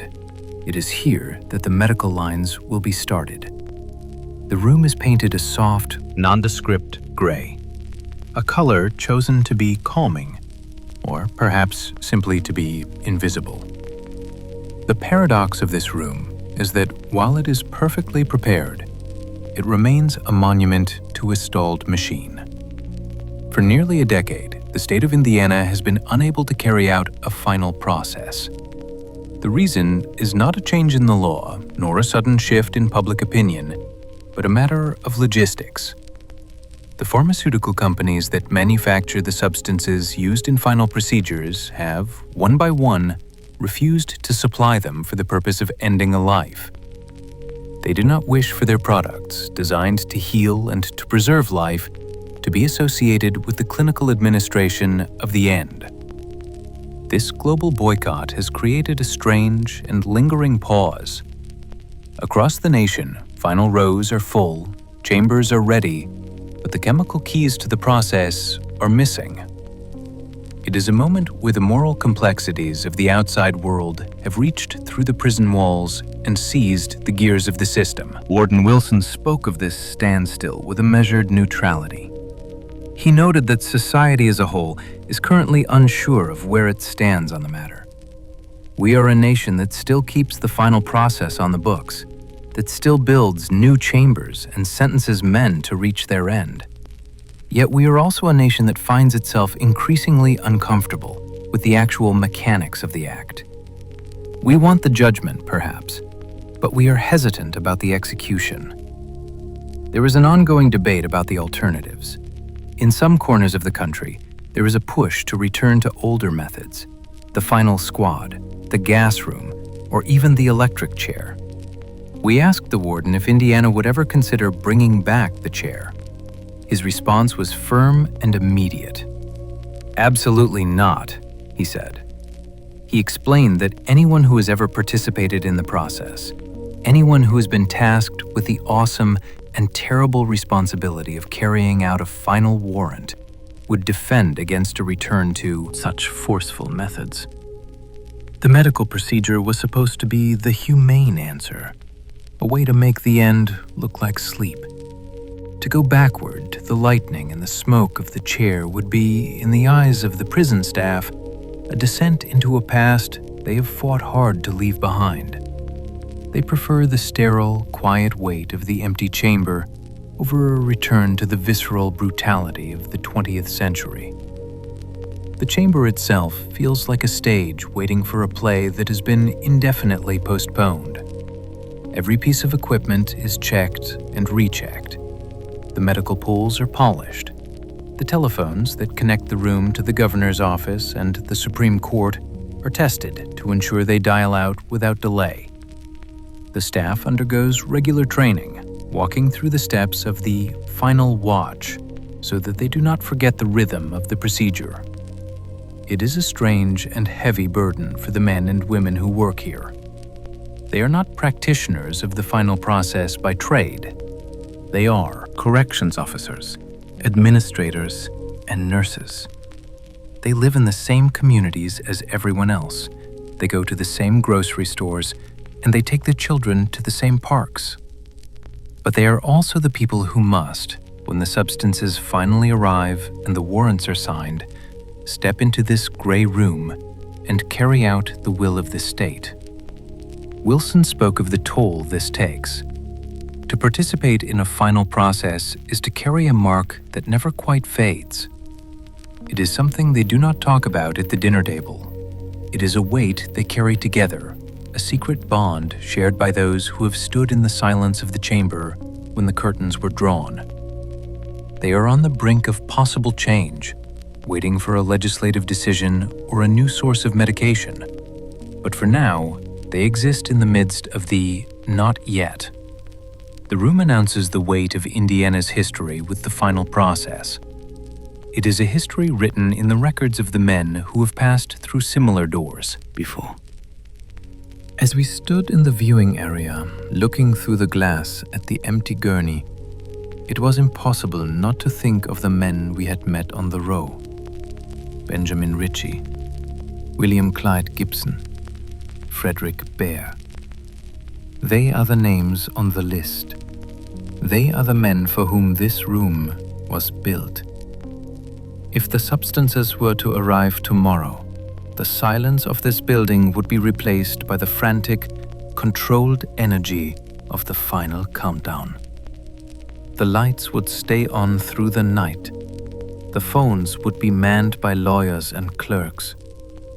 The witnesses would gather in their separate rooms, and the man would be led from his cell through the final corridor and into this clinical gray space. But for now, the gurney remains empty, the blue upholstery smooth and unwrinkled. The medical lines are coiled in their packages. The room is a monument to a question America has not yet answered. What justice demands and what mercy allows. It is a place where the law meets the limit of its own power, and where the ultimate punishment is held at bay by the simple absence of a substance. We left the building and stepped back out into the prison yard. The transition from the sterile silence of the final chamber to the vast gray reality of the prison was jarring. Outside, the world of the residents continued to churn. 2,000 men were still living out their days, unaware or perhaps simply indifferent to the empty room in the corner. But the chamber stays there, a shadow in the mind of the institution. It is a reminder that the state's power is absolute, even when it is dormant. It is a reminder that the men on the row are not just prisoners, but people held in a state of suspended animation, their lives governed by a clock that is stopped, but could restart at any moment with a single phone call. As the warden locked the heavy outer door of the final chamber building, the sound of the tumblers falling into place was sharp and final. He walked back toward his office, a man who has seen the beginning and the end of many stories. He knows that as long as the chamber stands, the story of Indiana's final row is incomplete. The chamber waits. The substances may never come, but the room stands ready, its clinical perfection a silent testament to the gravity of the acts it was designed to perform. In the days that followed, the narrator's thoughts turned from the clinical and the procedural to the human and the lived. He found himself thinking of the men who had spent 40 years within these walls, men who had seen the chamber built and seen it stand empty. He sought out the man they called the barber, a man whose life was documented not in court records or final warrants, but in a wall of photographs in a small, windowless room. Rick Parrish was a man who knew a different kind of waiting, not for the final process, but for the slow, natural ebb of a life lived entirely behind stone.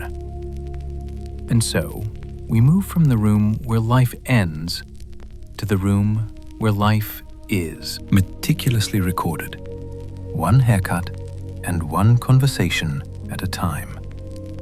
The barber's chair awaited, and with it, a narrative of 4 decades of survival in a world that never forgets, but rarely forgives. The wall of memory was waiting to be read, and the oldest man in the prison was ready to speak. For 42 years, Rick Parrish had cut hair in the same small, windowless room, a space carved out of the heart of the prison, where time seemed to fold in on itself.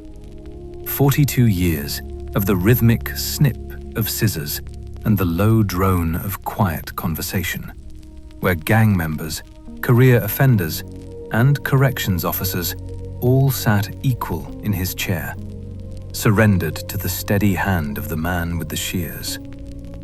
At 72 years old, he was the oldest man in the Indiana State Prison, a living archive of 1,000 stories, and a man who understood with a quiet, practiced certainty that he would never leave this place while he still lived.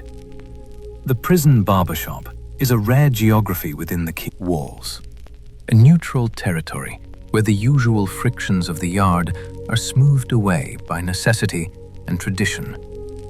It is a place where the air smells of talcum powder, peppermint oil, and the sharp, clean scent of disinfectant. Here, the heavy tension that permeates the cell blocks is replaced by a strange domestic calm. Rick Parrish moved within this space with a slow economy of motion that only comes from 4 decades of doing the exact same thing in the exact same spot.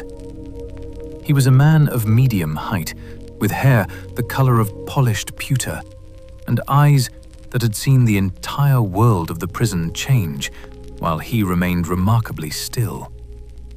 When we first met him 5 years ago, he was 67, a man already considered an elder in a world where many do not reach their 50th year. Returning now, we found him at 72, still standing by his chair, still draped in his white barber's smock. He was the constant in an environment of total flux.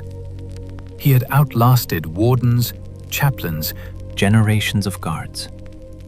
He had seen the laws change and the technology of the prison evolve from manual levers to computer screens. Yet his tools remained the same: a comb, a straight razor, and a pair of well-oiled scissors. He spoke with a soft, gravelly voice that carried no bitterness. He was a man who had long ago traded the fire of resentment for the cool water of pragmatism. He understood the irony of his position. In a place where harm can erupt over a misinterpreted glance, he held a sharp blade to the throats of the most dangerous men in the state every single day. But he was never afraid. "Would you start trouble with the man holding the shears?" he asked with a faint, knowing smile. In his chair, the fierce hierarchies of the groups dissolved. For 15 minutes, a man was just a head of hair and a face in the mirror, vulnerable and human. The most striking feature of the barbershop was not the equipment, but the walls. They were covered from floor to ceiling with photographs. Thousands of small, glossy windows into a world that Parrish could no longer touch. There were pictures of men he had known for decades, men who had grown old alongside him. There were photos of groups in the yard, of graduation ceremonies for prison programs, and of visitors who had long since stopped coming. Parrish had mounted these images on pieces of cardboard, meticulously cut and taped. He told us, with a voice that didn't waver, that he had prepared them this way just in case he ever got out. He wanted to be able to take his memories with him, to carry the faces of his friends into the sunlight. But then he paused, his eyes resting on a particularly faded photograph of a group of men standing by the prison weight pile in the 1980s. "That's not going to happen," he said quietly. It wasn't a lament, it was an observation. He was serving 3 consecutive life sentences, a mathematical impossibility of freedom that he had accepted with a stoic grace. The wall was a cemetery of sorts, a documentation of the departed. Parrish pointed to several photos of men who had been in his chair only months before. He noted that he had lost 2 or 3 men just the previous week. They weren't taken by force or by the state's final process, but by the simple, inexorable passage of time. Most were around 70 years old, men his own age or slightly younger, whose hearts had simply tired of beating behind stone walls. The prison was graying, its population aging into a state of infirmity that the architecture was never designed to handle. Parrish was the witness to this slow, natural winnowing. His own offense felt like a story from another century, a frantic, desperate act committed by a version of himself that he could no longer recognize. It was an armed burglary that had spiraled into the taking of a mother and her 2 children. At the time of his conviction, the laws of Indiana were rigid and unforgiving. He was handed 3 life sentences, a judgment intended to be absolute. Yet, in a twist of timing, the criminal code was overhauled just 2 years after he was sentenced. Had he committed the exact same act 24 months later, he would have been eligible for release years ago. He would be a free man, perhaps sitting on a porch somewhere, watching the sunset. Instead, he remained in the barber shop. He was a victim of the calendar, a man caught in the amber of a discarded legal era. He did not spend his days filing appeals or raging against the unfairness of the date on his sentencing order. He spent them cutting hair. He found a strange kind of purpose in the repetition. He was the one who made the men look presentable for their visits, who trimmed the beards of the condemned, and who provided a listening ear for those who had no one else to talk to. He was the prison's confessor, the keeper of secrets that would end with him. "When you've reached your end, you've reached your end," he said, flicking a stray hair from his smock. His philosophy was one of total presence. He didn't look back at the decades lost, and he didn't look forward to a future that wouldn't exist. He looked at the man in his chair. He looked at the way the light hit the dust in the room. He looked at his wall of photographs, which served as both a hope and a resignation. The cardboard backings were a testament to a dream of exit, but the volume of the images was proof of a life already spent. The oldest man in the prison carried a dignity that was quiet and unshakable. He had found a way to be free within the smallest possible circumference. He had his shears, his chair, and his memories. In a place designed to strip a man of his identity, Parrish had created a kingdom of scissors and snapshots. He was a reminder that even in the most restricted lives, there is a capacity for endurance, for service, and for a measured, peaceful acceptance of one's fate.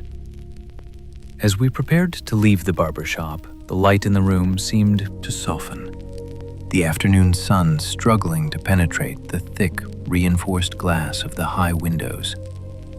Parrish turned back to his chair, picking up a comb and a pair of clippers, preparing for his next appointment. He didn't say goodbye, he simply nodded, a silent acknowledgement of the world that we were returning to and that he would never see again.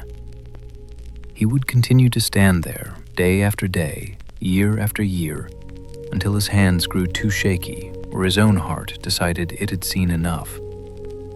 He was a part of the prison's very foundation, as much a fixture as the steel bars and the concrete floors. The wall of memory would continue to grow, photo by photo, until he himself became an image on someone else's wall. We walked out of the barbershop and back into the long, echoing corridor of the main facility. The snip of the scissors faded behind us, replaced by the familiar sounds of the institution. The distant shouting, the heavy doors, the constant, low-level vibration of 1,000 lives in confinement. But the image of Rick Parrish remained, a solitary figure of white and silver, standing amidst his cardboard memories. A man who had found a way to outlive time itself. The journey through the prison was nearing its most intimate moment, a transition from the stories of the men to the stories of those who loved them from the outside. The restrictive status that had gripped the facility for 5 weeks was finally fully lifted, and with it came the return of the visitors. Among them was a woman who had been making the journey to this place for 28 years. A mother who had watched her son grow from a boy of 15 to a man of 43 behind these walls. Pamela Sanford was waiting at the gate, carrying a lifetime of devotion and a suitcase full of complicated history. The space between the act and the consequence was about to be bridged by a mother's embrace, and the narrative would shift from the cold reality of the cell to the enduring, resilient power of a parent's love. The gate was opening, and with it, the chance to witness a vigil that had lasted nearly 3 decades. A story of 2 people bound by blood and separated by a sentence that refused to conclude.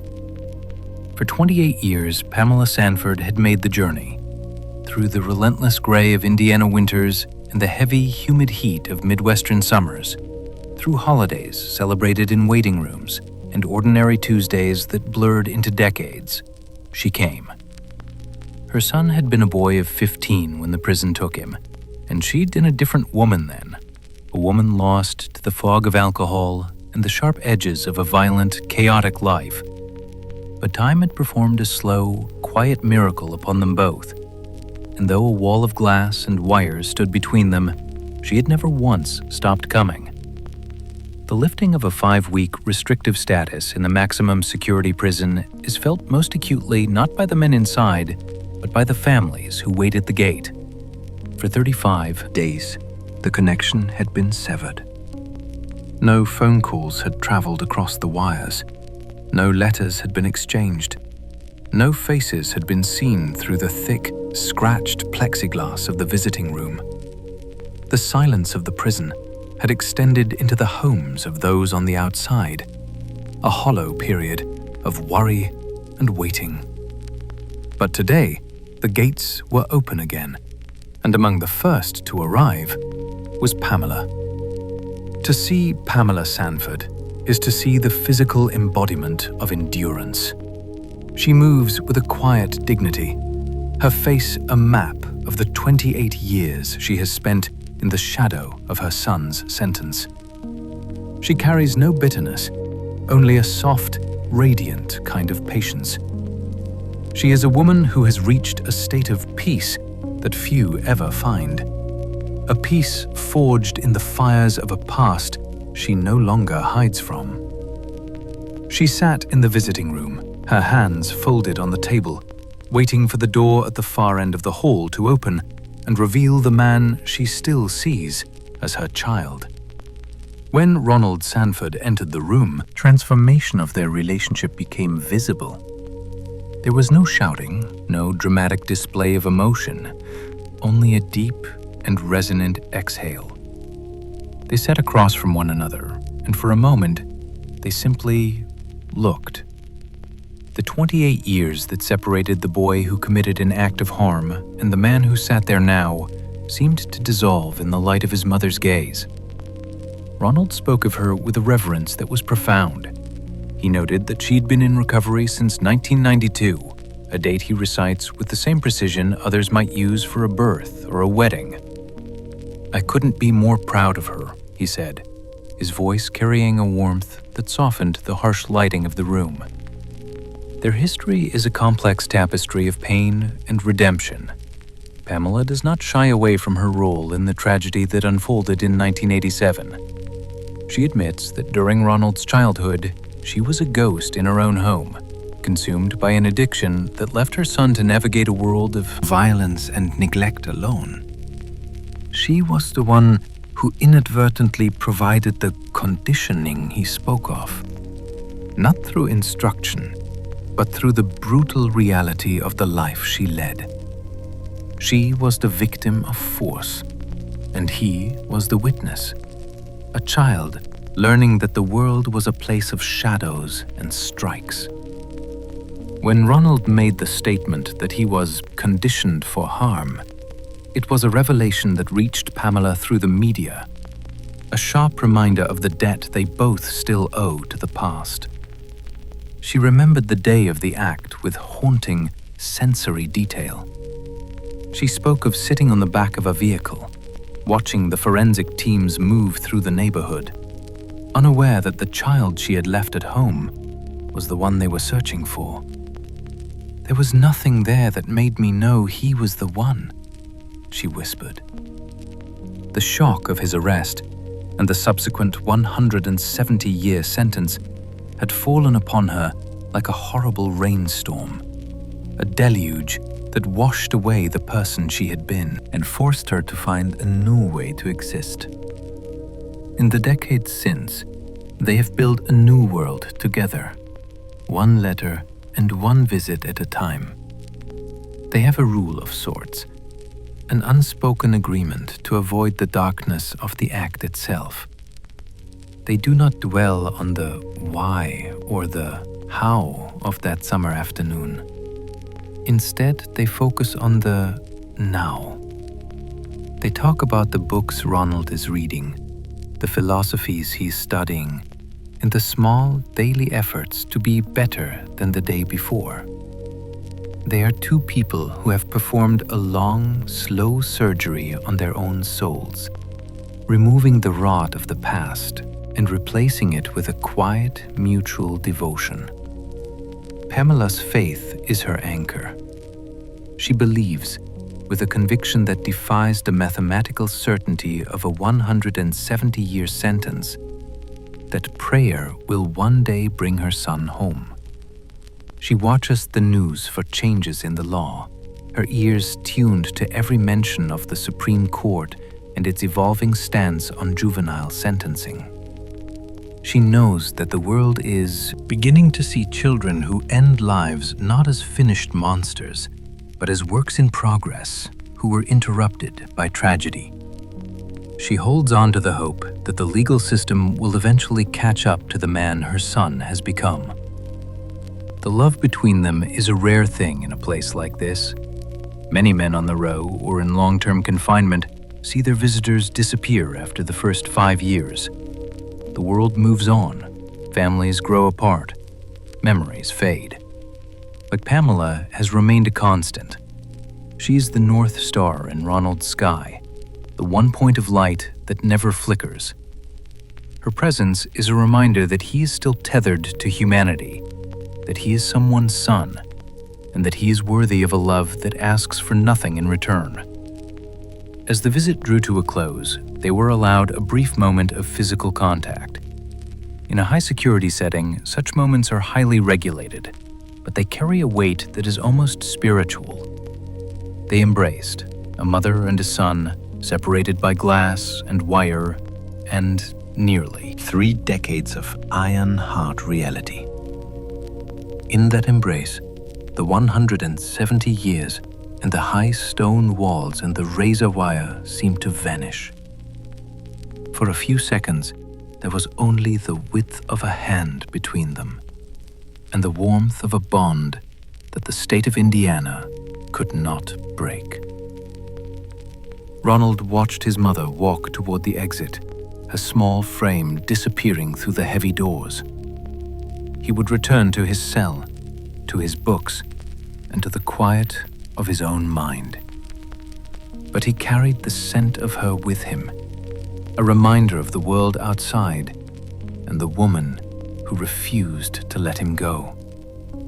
He was a man who had committed an unforgivable act, yet he was also a man who was deeply, unconditionally loved.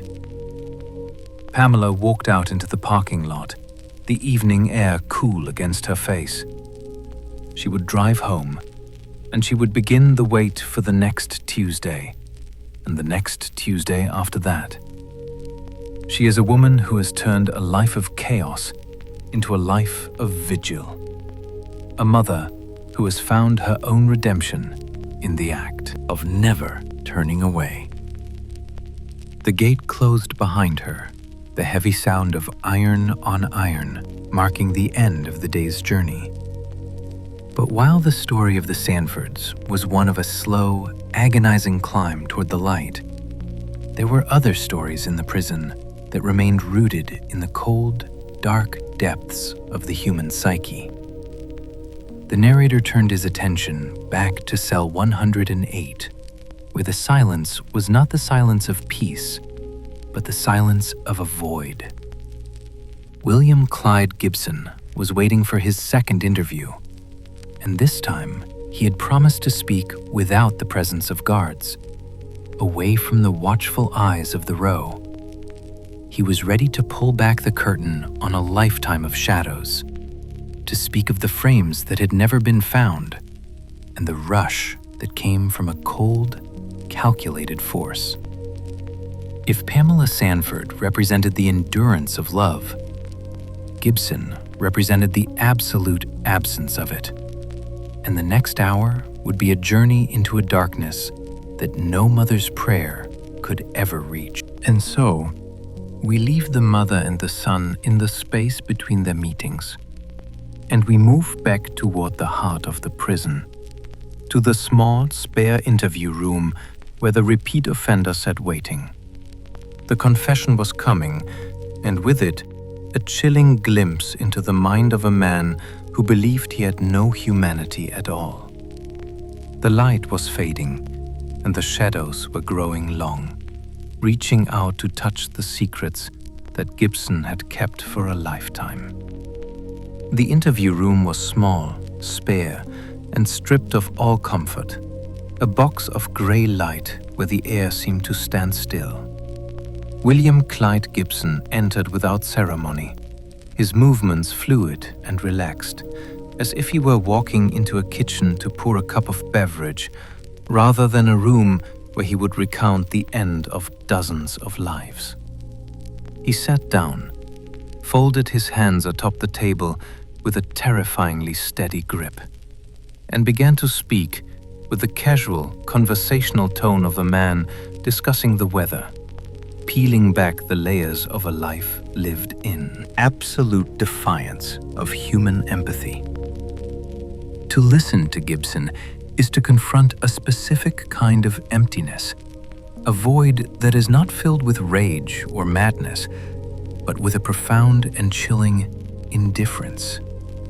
He had requested this second meeting away from the watchful eyes of the other final row residents, seeking a space where he could speak without the performative constraints of prison life. As he began to detail his acts, it became clear that the three instances for which he had been convicted, Christine Whitus, Stephanie Kirk, and Karen Hodella, were merely the visible peaks of a much larger and darker mountain range. He spoke first of Christine Whitus, the woman who had been a friend to his own mother. He described the moment of her end with a clinical precision that lacked even a flicker of remorse. He did not end her life out of a sudden burst of anger or a robbery gone wrong. He ended her life, he said, because she had walked into his garage and caught him in the act of harming another victim.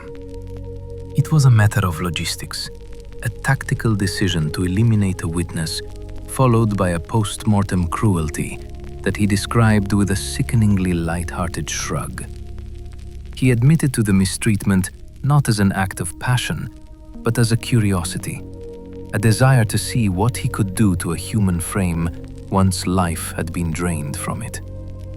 Then there was Stephanie Kirk, whose frame had been recovered from his own backyard.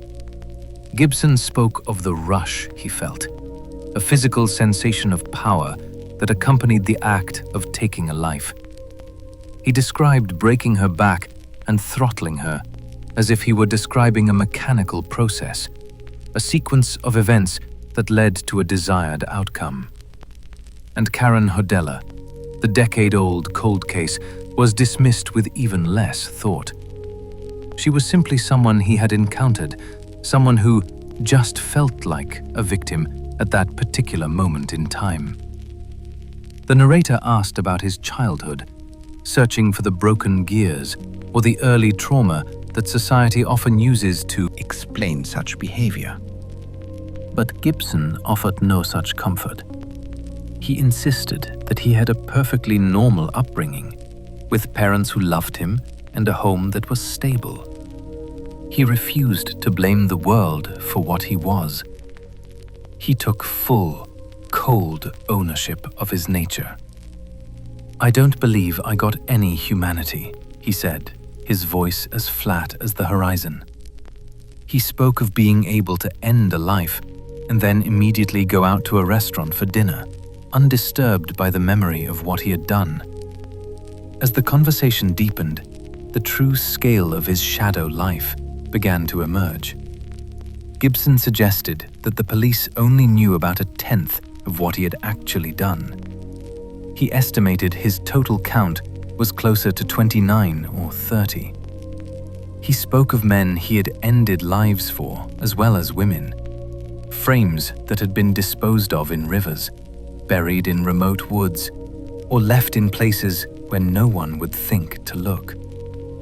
He refused to provide the locations, not out of a desire for protection, but as a final, petty exercise of power over the families who still waited for news. He enjoyed the secret.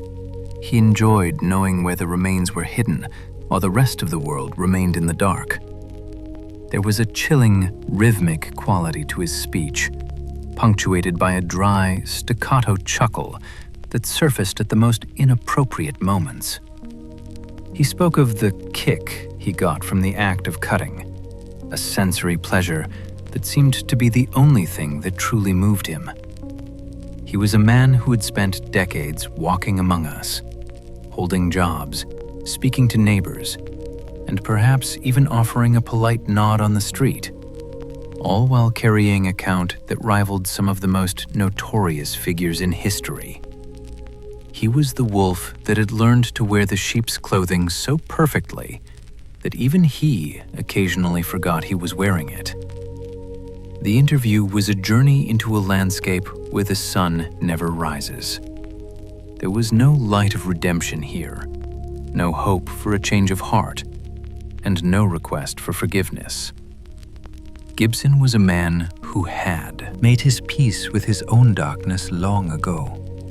He viewed himself as a predator in a world of prey, a natural force that was neither good nor bad, but simply inevitable. He looked at the camera with eyes that were ancient and empty, a reminder that some souls are born with a hunger that can never be satisfied, and a coldness that no fire can warm. When the time came to end the session, Gibson stood up with the same easy grace he had shown at the start. He thanked the crew for their time, offered a polite, "Have a good one," and turned to be led back to his cell. He walked away with the steady, measured pace of a man who has nowhere else to be and an eternity to get there. He was returning to cell 108, to the quiet and to the memories of the 30 souls he had claimed, leaving the interview room feeling colder and smaller than it had been an hour before. After the door clicked shut, the silence that followed was not the peaceful silence of a prison at rest, but a heavy, haunting quiet that demanded reflection. The narrator sat in the spare room, trying to reconcile the polite 72-year-old man who had just left with the mountain of acts he had described. It was a moment of profound confrontation with the limits of human understanding, a realization that some depths are too great to measure, and some darkness is too thick to pierce. But the journey through the Indiana State Prison was not yet over. While Gibson represented the absolute absence of humanity, the next day would bring a return to the broader questions of justice and the collective weight of the stories that had been gathered. The narrator would find himself sitting in the stillness of his car, looking back at the high stone walls and the razor wire, reflecting on the faces of the men he had met and the impossible choices society must make. The final departure was approaching, a move away from the house of sorrow and back into a world that continues to turn, even in the shadow of the row. And so, we leave Gibson to the cold comfort of his cell, a man who knows exactly what he is and what awaits him. The lights in the corridor flicker and dim, and the long night of the prison settles in once more, holding the secrets of the uncounted remains in its iron grip. The questions remain, hanging in the stagnant air, waiting for the dawn that will bring the final chapter of this long and measured walk through the heart of the condemned. The narrator sat in the quiet interior of his car outside the prison gates, the engine silent and the dashboard lights dimmed to a soft amber glow. He had spent days in the company of those who ended lives, listening to confessions that chilled the blood and watching men inhabit cages of concrete and steel with a terrifying, practiced patience. Now he faced the question that every visitor to Final Row must eventually confront. What does a society do with men who have discarded the very foundations of human fellowship? And where is the line between justice and the shadow it casts? To leave the Indiana State Prison is not a simple act of physical departure. It is a slow, psychic uncoupling from a world that operates on a different frequency of time. Outside the walls, the world is loud, fast, and preoccupied with the future. Inside, the world is muted, heavy, and anchored entirely to the past. As the narrator watched the high stone ramparts recede in his rearview mirror, he found himself mentally sorting through the faces he had encountered, each one a different facet of a complex and painful prism. He thought first of Benjamin Ritchie, the man whose life had been decided by half an inch of lead and a moment of chaotic trajectory. Ritchie represented the casual humanity that persists even in the darkest of places. He was a man who could speak with tenderness about his family and humor about his own failings, yet he carried the title of one who ended an officer's life with a flat, unwavering acceptance. Was a reminder that the people we condemn do not stop being people once the gavel falls. They continue to age, to laugh, and to form new, strange social hierarchies within the vacuum of their confinement. Then, the image of Frederick Bear surfaced, a man living in a state of absolute, concentrated isolation. Bear was the vessel for everyone's dislike, a man who had committed an act so universally reviled that even the others around him felt a moral superiority in his presence. His existence was a study in the limits of empathy. Is it possible to recognize the suffering of a man who caused such immense, irreparable suffering to others? Bear was a ghost in the machine, protected from the end by the very state that intended to conclude his life, and tormented by the very men who shared his fate. The narrator reflected on the paradox of the institution itself.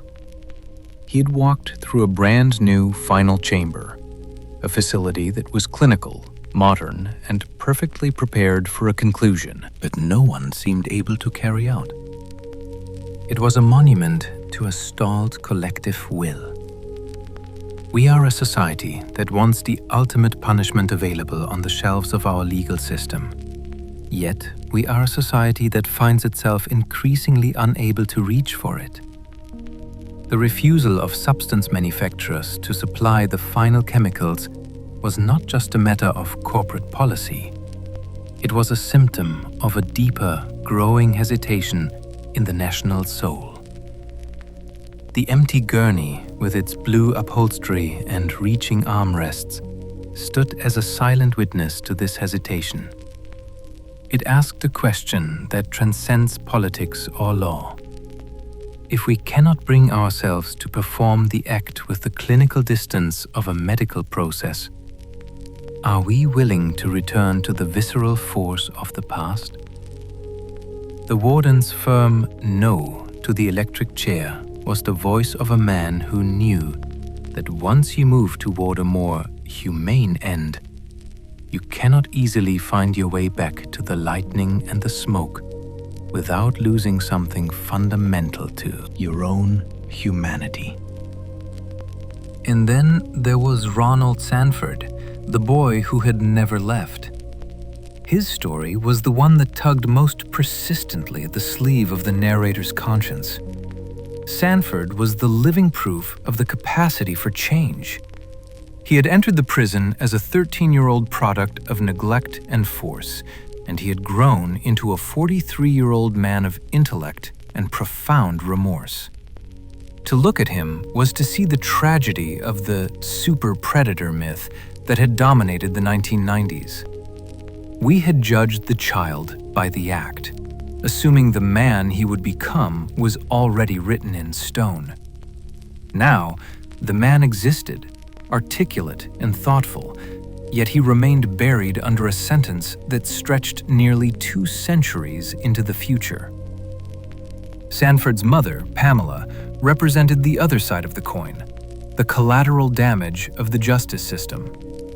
She had spent 28 years in her own kind of prison, a vigil of guilt and devotion that had redefined her life.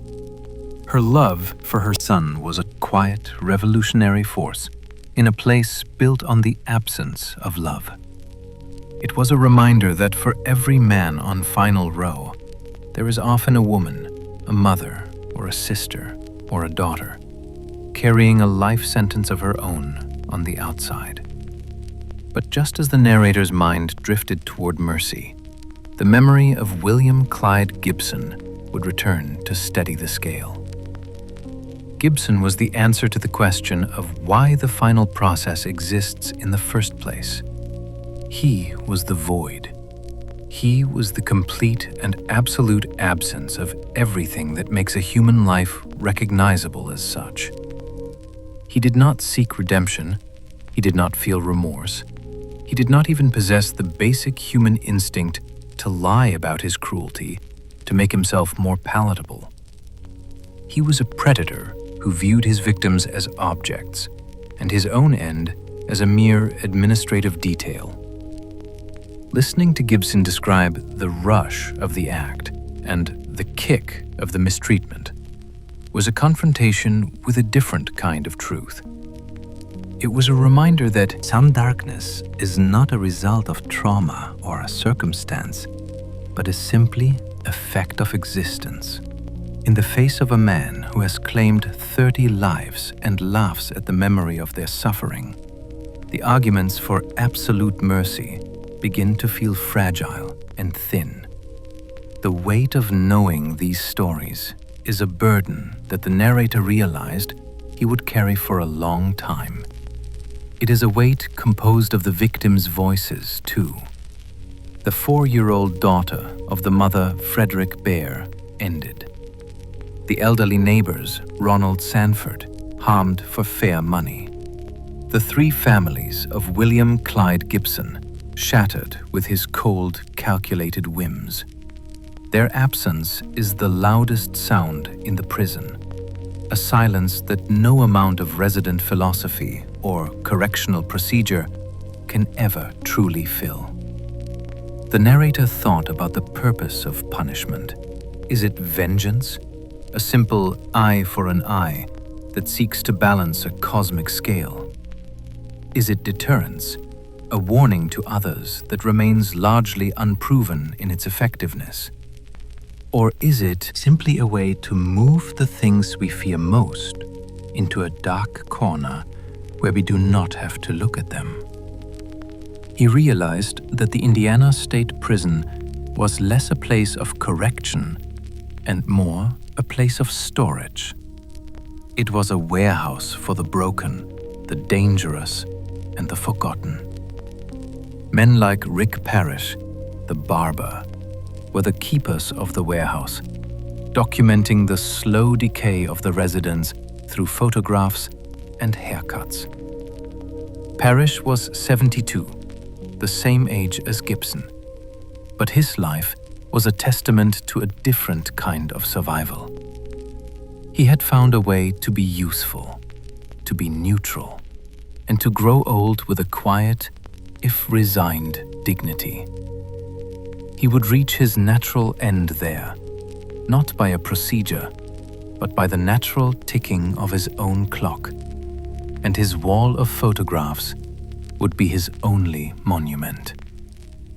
The debate over the final process often takes place in the abstract, in courtrooms and legislative chambers where the air is thin and the language is academic. But in the silence of the car outside the prison, the debate was concrete.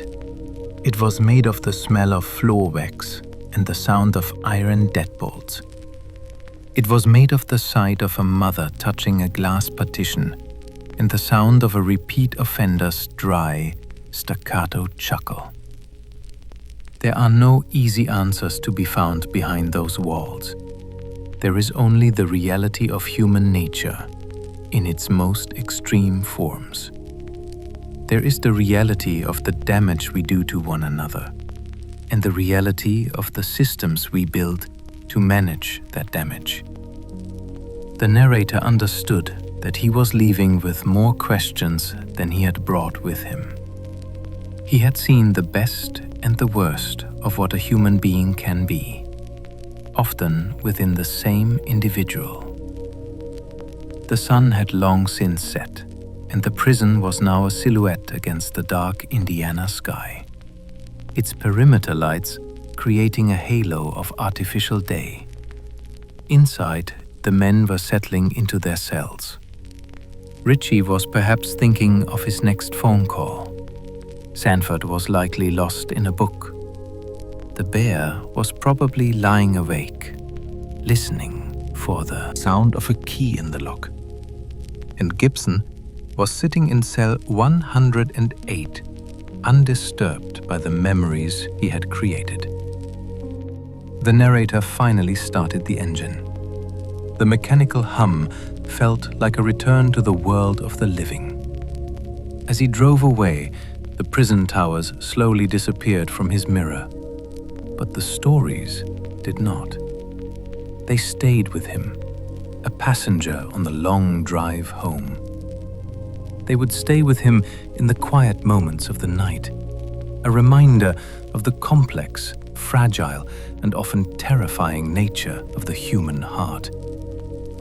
He realized that why we tell these stories is not for the sake of the darkness itself, but for the sake of the light they allow us to see by. By looking into the shadows of Final Row, we are forced to define what we value, what we forgive, and what we believe justice truly looks like. It is a heavy and necessary contemplation. As the road stretched out before him, the narrator felt the first hints of a tired peace.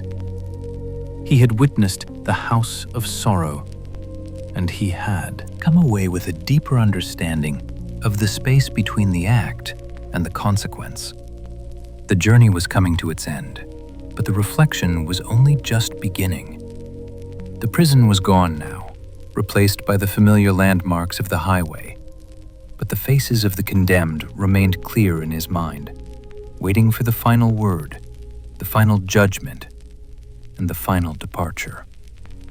The story was winding down, moving toward the ultimate exit from the House of Stone, and toward a conclusion that offered no easy comfort, only the steady, rhythmic assurance that the morning would eventually come, even for those who would never see it.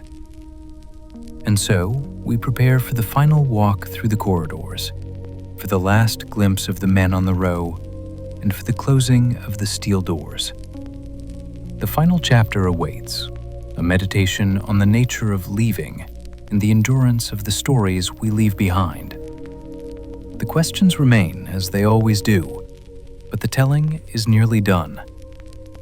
In the quiet hours of the morning, before dawn breaks over the flat horizon of Indiana, the men on Final Row wake to the start of another day.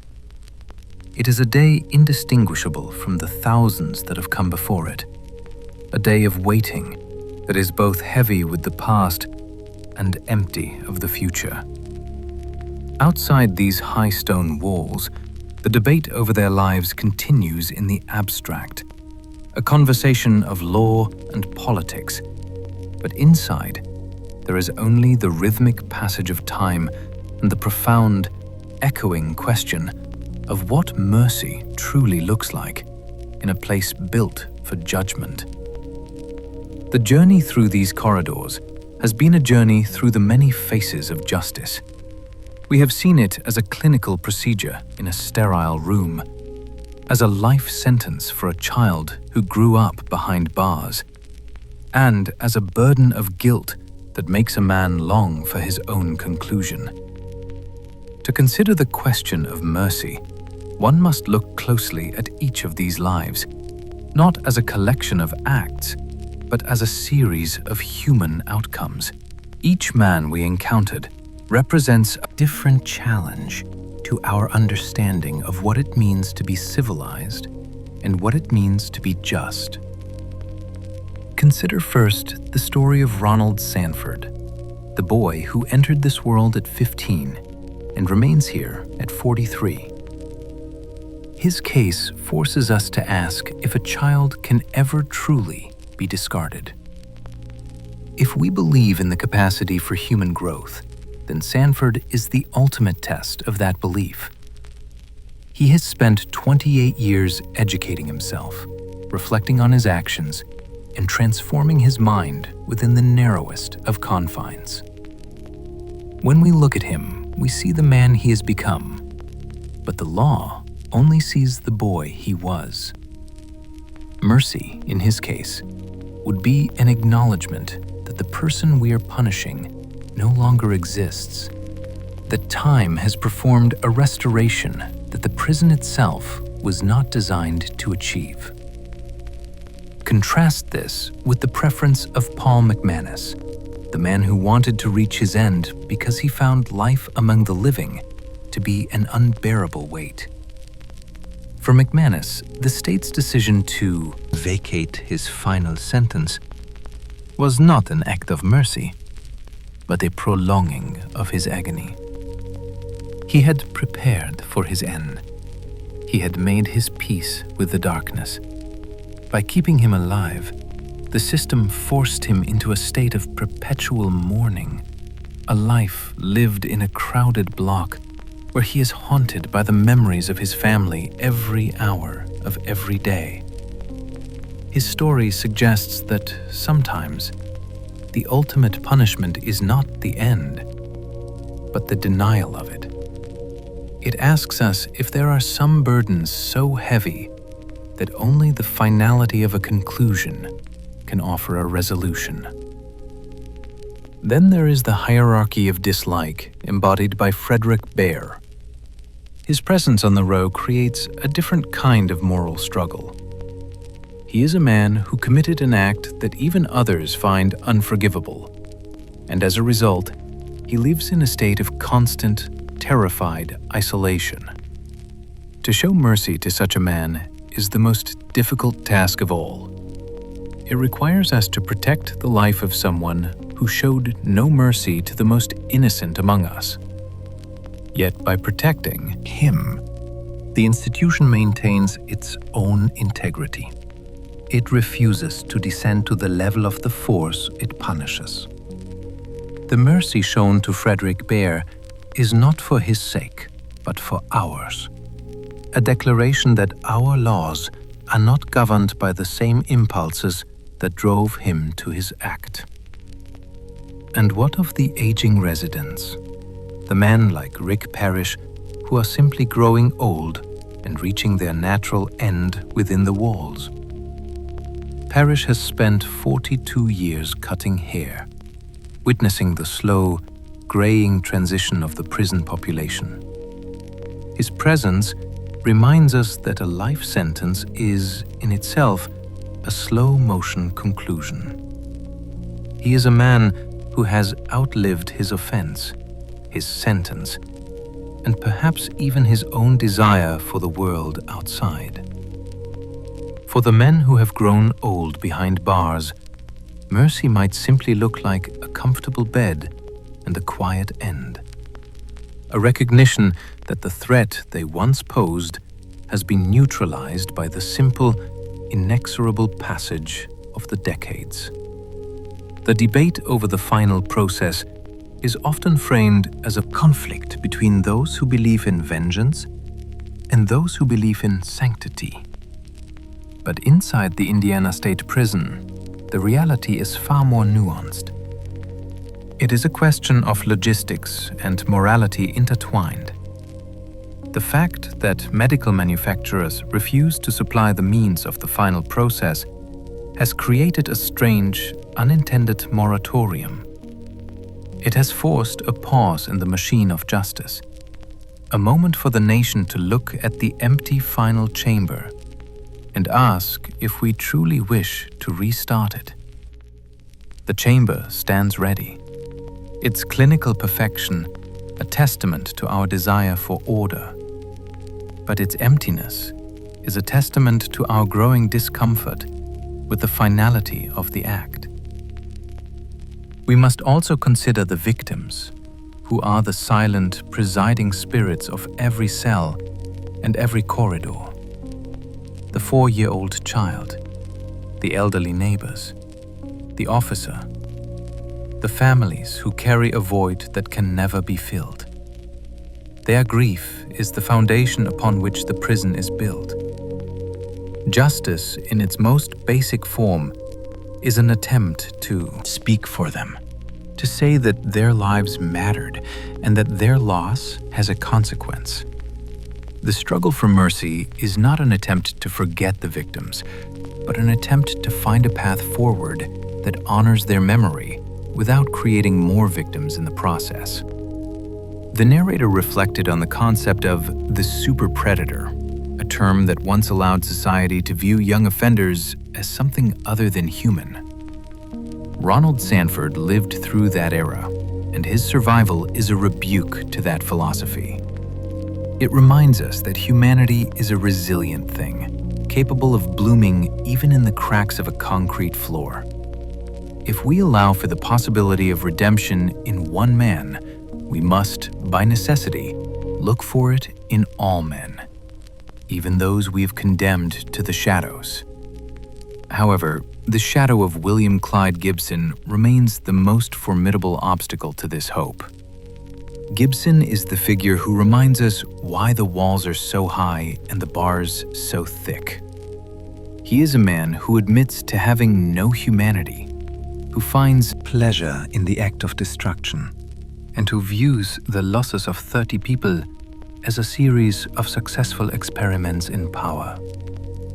In his case, the question of mercy is not about his potential for change, but about the state's responsibility to protect the living. He is the extreme case that tests the boundaries of every philosophy. Is there a point where a person forfeits their right to be part of the human story?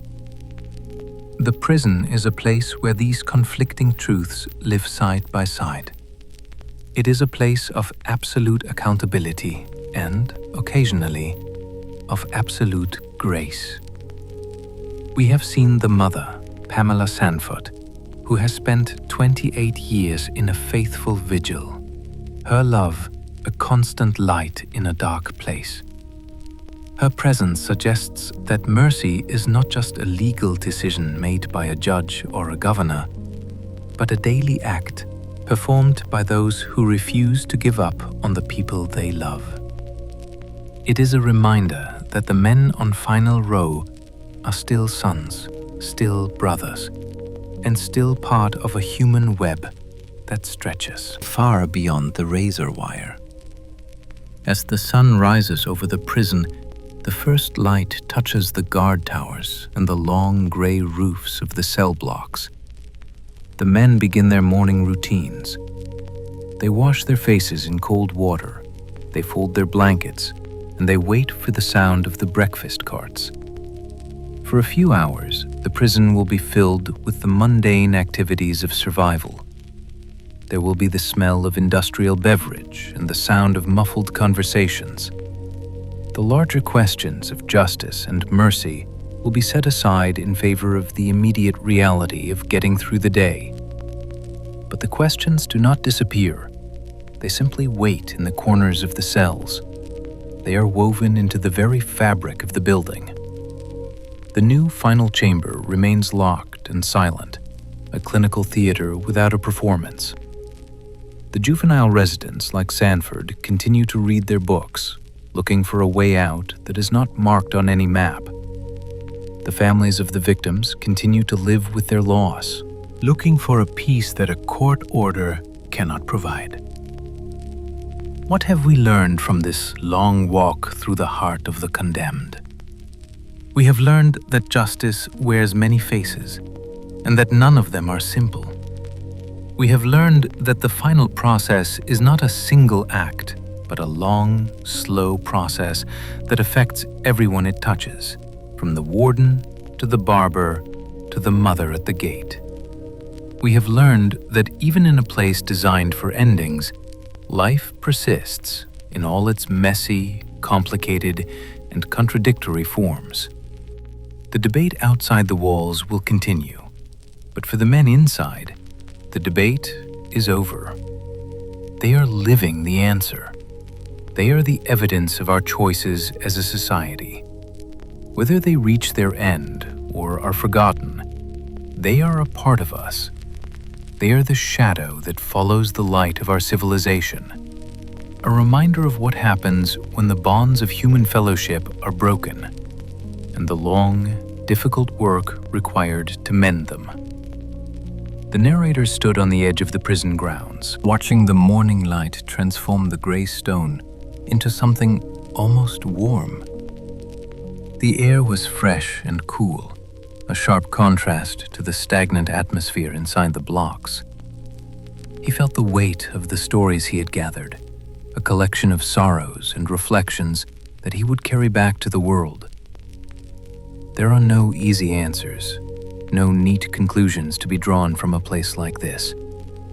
There is only the witnessing. The prison remains a house of sorrow, but it is also a house of questions. As the world outside begins its day, the men inside continue their long, quiet wait. The balance between punishment and humanity is a delicate one, a scale that is constantly being adjusted. And in the silence of the morning, we are left to ponder the nature of that balance and the price we pay for the justice we seek. Morning comes to the prison. The men on final row rise, and life continues in the space between judgment and mercy. As the narrator turns to leave, his thoughts move toward the closing of the steel doors and the enduring weight of the stories that remain. The heavy thud of the door marks a definitive end. Behind it, in the deepening shadows, 11 men wait for their final conclusion, while hundreds more wait for time to claim them. The narrator arrives seeking stories, but departs with something far more complex. A glimpse into the darkest recesses of the psyche and the flickering light of resilient grace. Stepping toward the perimeter, the industrial air gives way to the scent of damp earth and the promise of open fields. Behind him, the walls stand like ancient monoliths, indifferent. At the final gate, he looks back at the watchtowers, realizing that while he returns to the stream of time, the men remain anchored in a stagnant pool. He leaves behind the faces of the row. Benjamin Ritchie, a man of contradictions, who loves his family but carries his offense with him, counting the seconds until his next call. And Frederick Bear, dwelling in the most extreme loneliness imaginable, finding sanctuary only in the cage designed for his end. His existence is a haunting reminder that justice, even when absolute, is a cold thing to witness.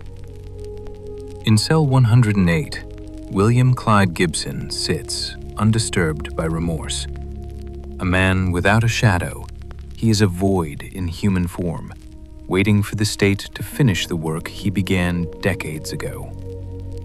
In contrast, Ronald Sanford, who entered as a child, has built a cathedral of the mind.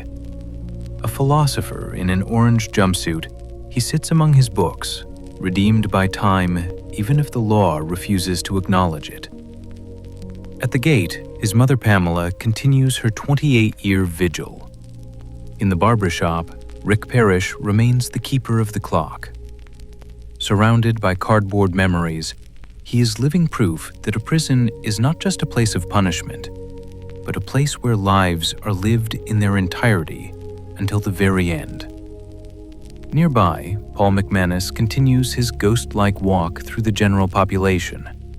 Carrying his children's names on his skin, he has found that the greatest weight is being forced to remember what was lost every single day for the rest of his life. This facility is more than cells. It is a repository where the worst of our nature lives, alongside our most enduring virtues. Surrendering his credentials at the final checkpoint, the narrator hears the soundtrack of confinement continue behind him, the crackle of radios and the heavy clatter of gates.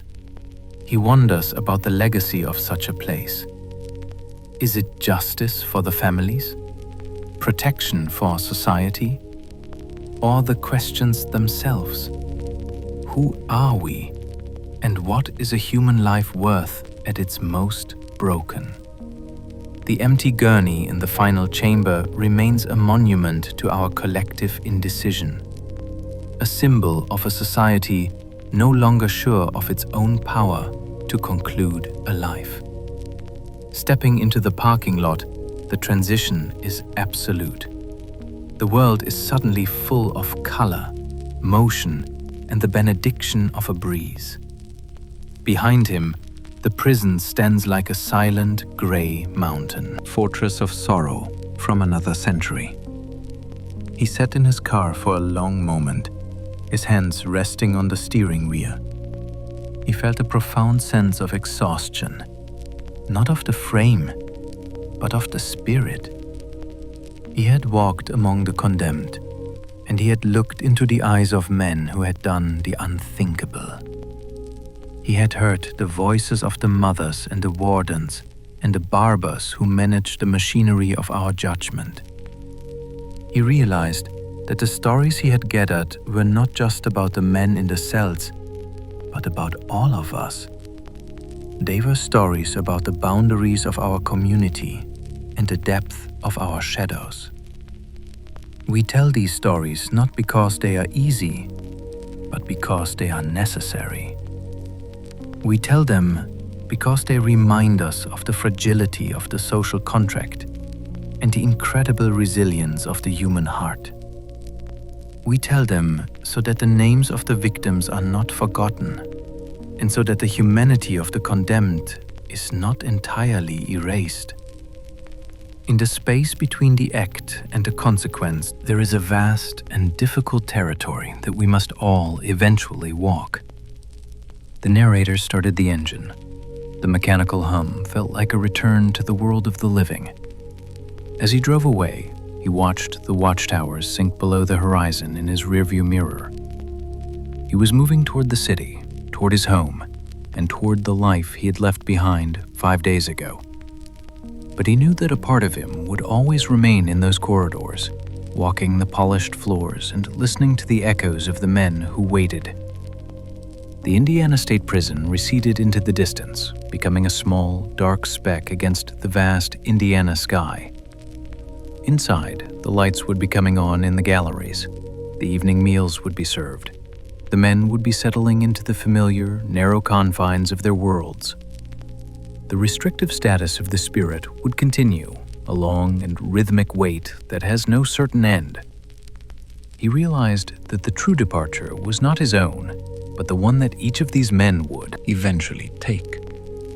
Some would reach their end in the middle of the night, on a gurney in a clinical room. Some would reach their end in a plain wooden box after decades of aging. And some, perhaps, would one day walk out the front gate, changed men, returning to a world that had forgotten them. Until then, the stories would remain, held within the stone and the shadow. They are stories of the uncounted remains and the surviving living, of the mothers who pray and the repeat offenders who laugh, and of the long, slow march of time that eventually claims us all. The road stretched out before him, a gray ribbon leading away from the house of stone. The narrator felt the weight of the experience beginning to settle into a quiet, reflective peace. He had seen the darkness, and he had found the light. And he understood now that they are always, inevitably, intertwined. The prison was gone now, a memory of iron and concrete. But in the silence of the car, the voices of the men remained, a low, melodic chorus that would follow him for years to come. They were the voices of the row, the voices of the condemned, and the voices of a humanity that persists even when hope is gone. And so we reach the end of the long walk. The steel doors are closed, and the lights are dimmed.